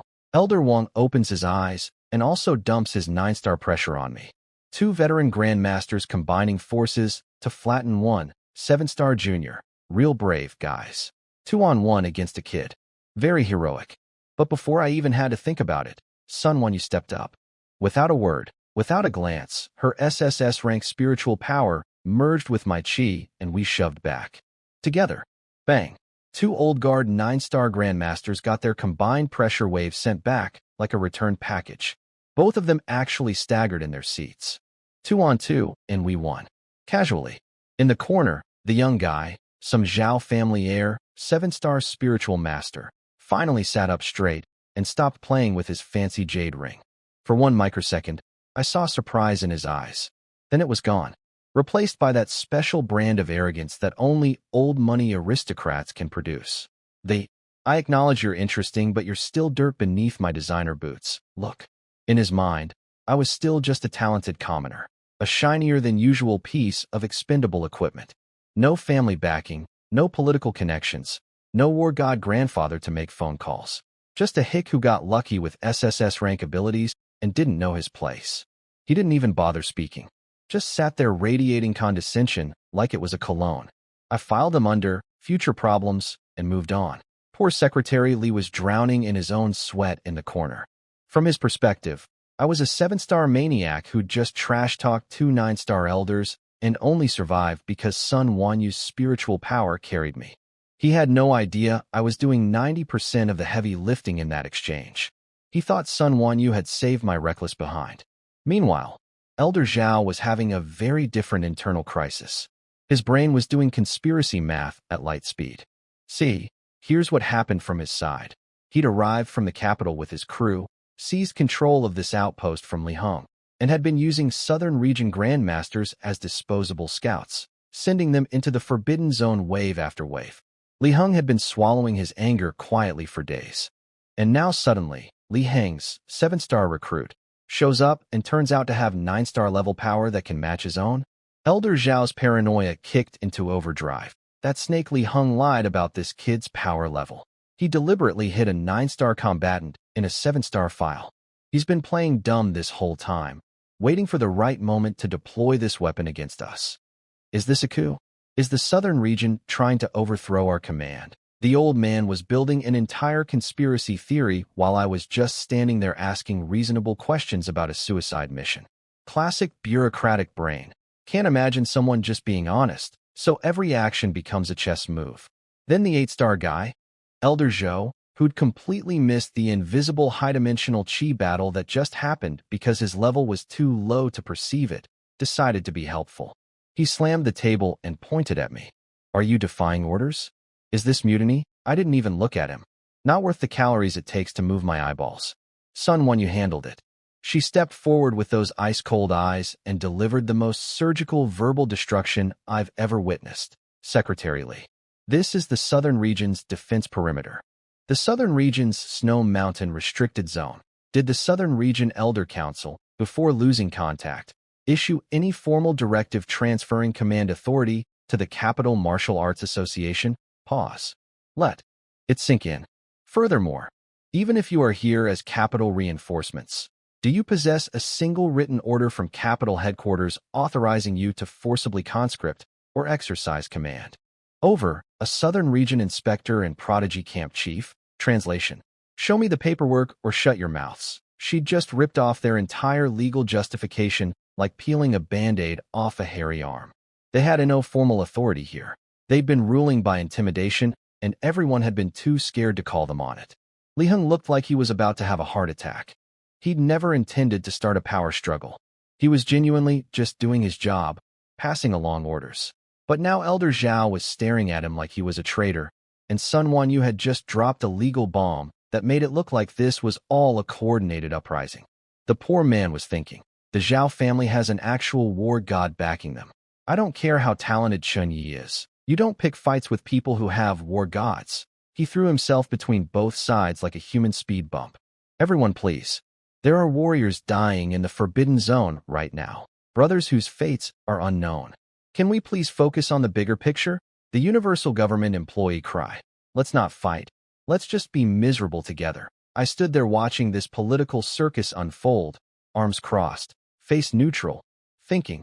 I asked one reasonable question and accidentally triggered a constitutional crisis. Welcome to military politics.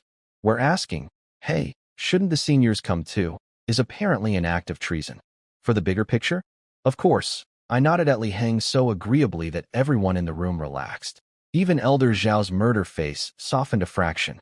They thought I'd caved. They thought the little country bumpkin finally understood his place. Then I pointed at the security camera on the ceiling. Since we're all about the bigger picture, naturally we should all go in together. For capital elders with godlike power leading the charge alongside us. That's what bigger picture means, right? The Capital Martial Arts Association demonstrating their commitment to unity by personally entering the danger zone. Elder Zhao's hand went through his chair's armrest like it was made of crackers. You insolent, yeah? I just used their own, bigger picture, argument as a boomerang and threw it right back at their faces. On camera. With witnesses. Li Heng grabbed my arm like a drowning man grabbing driftwood and physically dragged me toward the exit. Come outside. Right now? I'll explain everything. His face was the color of someone watching his career die in real time. Sun Wanyu glanced at the four capital people with a look that could freeze a volcano, fixed her hair, and walked out after us without a word. Queen behavior. The door slammed shut. Inside, I'm told the mood was unpleasant. Elder Wang sipped his tea with a sneer. Small town trash. Thinks a little talent means he can bark at us. The Zhao family heir was still spinning his jade ring, smirking like he was watching a sitcom. Country bumpkin with a country bumpkin's brain. Once Li Heng tells him who stands behind our family, he'll come crawling back on all fours like the obedient little scout dog he is. In their world, this was a done deal. No Grandmaster alive would defy a family backed by a war god. The laws of power are absolute. The strong rule. The weak obey. And once I learned my lesson, they'd take their sweet time making me pay for the disrespect. How cute. Out in the freezing corridor, Li Heng was having a full nervous breakdown. Chen Ye, I'm begging you. Act however you want in Linjiang City, but here, with these people, you must be careful. He was whispering so hard, he was practically vibrating. They're not ordinary capital officers. They're Zhao family. That young man is their core bloodline heir. I leaned against the wall, arms crossed, completely unbothered. So, does being a Zhao mean they get to use our southern region warriors as cannon fodder? Li Heng looked like he was about to swallow his own tongue. He grabbed my collar, pulled me close, and whispered so quietly I almost needed my spiritual perception to hear it. The Zhao family can't be provoked. Because they have a living, breathing war god backing them. War god. I raised one eyebrow. Nodded calmly. Honestly, I'd already guessed. Nobody rolls into another region's command center, seizes control, and sends local grandmasters into a meat grinder without serious backing. 2 9-star elders aren't enough for that kind of tyranny. You need something bigger behind them. A war god qualifies. So what? So what? Li Heng nearly choked on his own spit. It's a war god. You understand? A being that transcends mortality. If you anger the Zhao family, no amount of talent will save you. This is me trying to help you, Secretary Li. I cut him off, looked him dead in the eyes. If you really want to help everyone, the real bigger picture, then everyone goes into the forbidden zone together. Even if the Zhao family has a war god behind them, I guarantee that war god never told his juniors go ahead and force other people to die while you drink tea in the back. Li Heng couldn't say a single word. He knew I was right. But being right doesn't matter when the people you're right about can destroy your entire career and bloodline with a phone call. He sighed from the depths of his soul. In his mind, I was a noble, brave, incredibly stupid young man who was about to get crushed by a machine I didn't understand. Secretary Li, I straightened up. I need a copy of the meeting records from inside. The full recording. Now. His eyes went so wide I thought they'd pop out and roll down the hallway. You're insane. Asking for meeting records is the nuclear option. It means I'm building a paper trail. It means I'm preparing evidence. It means I'm not just pushing back. I'm preparing to take this all the way up the chain and put these people on blast. In Li Heng's decades of bureaucratic warfare, he'd seen every flavor of political maneuvering. The subtle, the cunning, the devious. He had never seen someone just walk up to a power structure backed by a war god and say, "Give me the receipts. I'm filing a complaint." Sun Wanyu was standing next to me with her mouth slightly open. Even She was stunned. She'd seen a lot of bold men. But watching a 20-year-old demand evidence recordings to use against a war god's family on his first day at the front was a new experience. She thought, this man is either the bravest person I've ever met or the craziest. Both. The answer is both. But here's what none of them understood. I wasn't being reckless. I wasn't hot-blooded. I was doing the math. The Southern Region Elder Council, gone. Missing in the Forbidden Zone. Every local Grandmaster who answered the call, gone. Sent in as expendable scouts by these 4 tea-sipping parasites. And now they wanted to send me and Sun Wanyu in as the next round of disposable explorers while they sat here warming their chairs.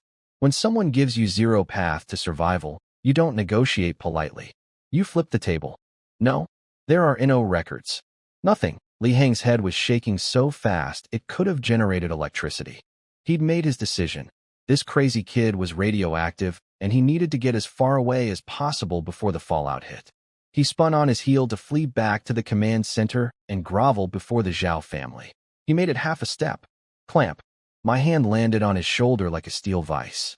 Not hard enough to hurt. Just hard enough to communicate that leaving was no longer on his menu of options. No rush, Secretary Li. My voice was calm. His face said he was hearing the devil whisper sweet nothings. I let go, pulled out my phone, and held it up in front of his face. I'll be direct. From the moment I walked through that command center door, this phone has been recording Ultra HD video. Every second, every word, every pressure wave those old men threw at me. It's all here. Li Heng's pupils shrank to dots. I could actually see the blood drain from his face, like watching a bathtub empty. Now, if you won't give me the official meeting records, I let the smile drop completely. Full Arctic mode. I'm turning around right now, walking out, flying back to Linjiang City, and uploading this entire video to every platform on the internet. Let the whole country watch how a war god's family sits in a heated command center drinking tea while forcing Southern Region warriors into a death zone.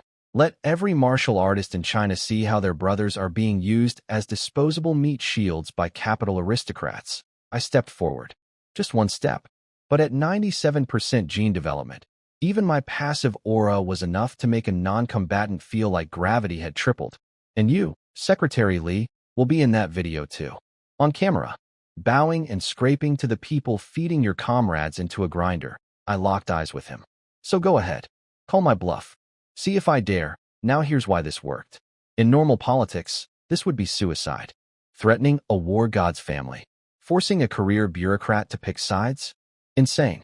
Every rational calculation says, side with the established power, let the talented kid learn his lesson, survive another day. But Li Heng's rational calculator was running into a problem. I wasn't some promising junior who could be quietly suppressed later. I was a 9-star peak, near-war god combatant who had single-handedly killed 2 beast emperors on live television 3 days ago. If I wanted to leave, those 2 old men inside literally could not stop me. We'd just proven that. And if I did upload that video, with my reputation, the hero of Linjiang, the beast emperor slayer, the story wouldn't be, crazy kid makes accusations. It would be, National hero exposes capital elites sacrificing frontline warriors. The southern region has hundreds of millions of people. Every warrior with a friend or family member sent into Snow Mountain would riot. The Zhao family might survive the scandal. War god backing does that. But Li Heng? The southern region's own secretary who stood by and let it happen? He'd be the sacrificial lamb, fed to the public to calm the rage. Career over. Life over. Done.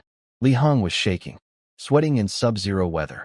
His entire future balanced on the next 3 seconds. Sun Wanyu was standing next to me having her own crisis. Her eyes were the size of teacups. He insane. In her plan, the smart move was to leave gracefully, fly back to the capital, make some calls, pull some strings, figure out what the Zhao family was really after, and deal with this through proper channels over weeks or months.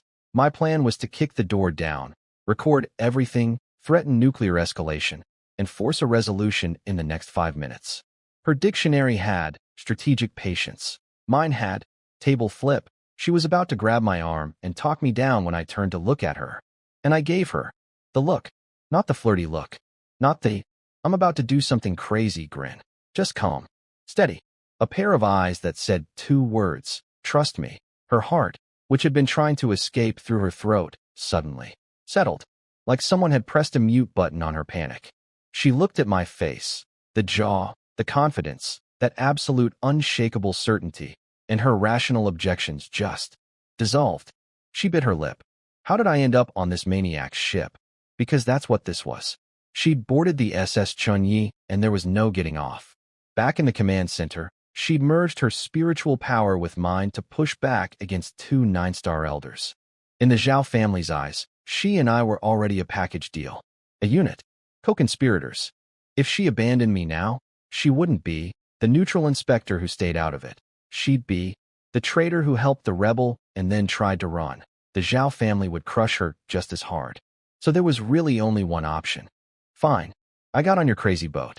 Might as well ride it to the end. She looked at me with an expression that mixed, I'm going to die because of you, with, but somehow I don't mind, and set her jaw. All in. 2 against a war god's family. Armed with a phone video and absolutely zero self-preservation instinct. Let's see who blinks first. The hallway was silent enough to hear snowflakes land. Li Heng's brain was running at maximum RPM, desperately searching for an escape route. I could literally see the thought form behind his eyes. What if I just grabbed the phone? Then his eyes met mine, and that thought died faster than a beast in my blast radius. Grab? With what? This man has been stuck at 6-star peak for 20 years. I just bounced 2 9-star Grandmasters combined pressure like it was a beach ball. He'd have better odds arm wrestling a hurricane. I watched him process the math. The age math. The power math. This 20-year-old psychopath has absolutely nothing to lose, and the firepower to back it up, math. He tried one more time. Chen Ye, let's not escalate. Then Sun Wanyu stepped forward and dropped the kill shot. Secretary Li, stop lying to yourself. We can't go back. And neither can you. She stared at him with those ice-cold eyes. What happened in that room? Do you think those people are blind? You think you can walk back in there, fall on your knees, and they'll just forget? In their minds, you've been My ally and Chen Ye's ally from the moment we pushed back. You're already tagged. Marked. Done. Li Heng shuddered like someone had dumped ice water down his spine. She was right. The horrible, beautiful, merciless truth. Powerful families don't need proof to destroy someone. They just need suspicion. And Li Heng was drenched in suspicion. The moment I'd challenged those elders and he hadn't immediately tackled me to the ground in apology, the Zhao family had mentally filed him under enemy. Besides, Sun Wanyu continued, twisting the knife. What they've been doing is monstrous. Seizing command. Sending Southern Region warriors to die like disposable pawns. You're the Southern Region's secretary. Giving Chen Ye this recording isn't betrayal. It's doing the right thing. Doing the right thing. Li Heng muttered, chewing on the words like they were made of glass. And I watched it happen. The exact moment a lifetime bureaucrat's survival instinct flipped from appease the powerful to burn it all down. His eyes changed. The fear didn't disappear. It transformed. Became something sharper. More dangerous. The look of a cornered animal that's decided to bite. If we just leak the video, the Zhao family could suppress it with their war god backing. And then we're dead anyway. His voice was getting faster. Harder. If we've already burned this bridge, we can't leave them breathing room. The best move is to force all 4 of them into the forbidden zone with us. Once they're inside, where it's 9 deaths 1 life, what happens to them is between them and fate. The Zhao family can't control what goes on in there. I blinked. Did Secretary Li Hong, the man who was begging me to shut up 5 minutes ago, just suggest we drag 4 capital elites into a death zone and let nature take its course? Fine. He looked up at me with bloodshot eyes, veins popping in his temples, looking like a man who'd just ripped off a mask he'd been wearing for 30 years. I'll send it to you right now. His fingers flew across his classified terminal. Maximum encryption files. Official meeting records. Everything. Ding. Received. But he wasn't done. Oh no. Li Hong was fully off the leash now. You have the evidence, but don't think that's enough. The Zhao family won't forgive us just because we have leverage. There's 0 chance of reconciliation now. He leaned in close, voice razor sharp. Leaking the video is the backup plan. The real play is getting those 4 into the forbidden zone today. You 2 made big speeches in there about everyone going together. Now make it happen. Force them in. I don't care how. I squinted at him. I'll be honest, even I was a little surprised. 5 minutes ago this man was a trembling career bureaucrat begging me to be quiet. Now he'd transformed into a cold-blooded strategist actively plotting to march his political enemies into a supernatural death trap. The speed of that heel turn gave me whiplash. But then I thought about it and, yeah, makes sense. You don't survive decades in high-level government politics by being soft. These people have warm smile, cold knife as their factory default setting. They grovel when it's smart to grovel. But the second they decide to switch sides, no hesitation, no half measures, total commitment to the new direction. Li Hong hadn't just joined my team. He'd just handed me his loyalty receipt and was already planning the offensive. Welcome aboard, Secretary Li. Glad to have a proper schemer on the crew. Sun Wenyu nodded approvingly. Going home to file complaints is what weak people do. We've already crossed the line. No overnight grudges. She looked at the command center doors. Those 4 are coming into the forbidden zone with us. Whether they agree or not. I smiled. Exactly. We'll just have to convince them that it's the right thing to do. For the bigger picture. You know, serving the organization. And if they refuse, they won't have that option. Sun Wenyu stared at me, swallowed, and I saw that little spark in her eyes again. The one that meant she was simultaneously terrified of my decision-making and inexplicably attracted to it. This dogman truly fears nothing in heaven or earth. That's right, Teacher Sunday. Now let's go back inside and give those capital aristocrats a lesson in organizational compliance. With extreme prejudice.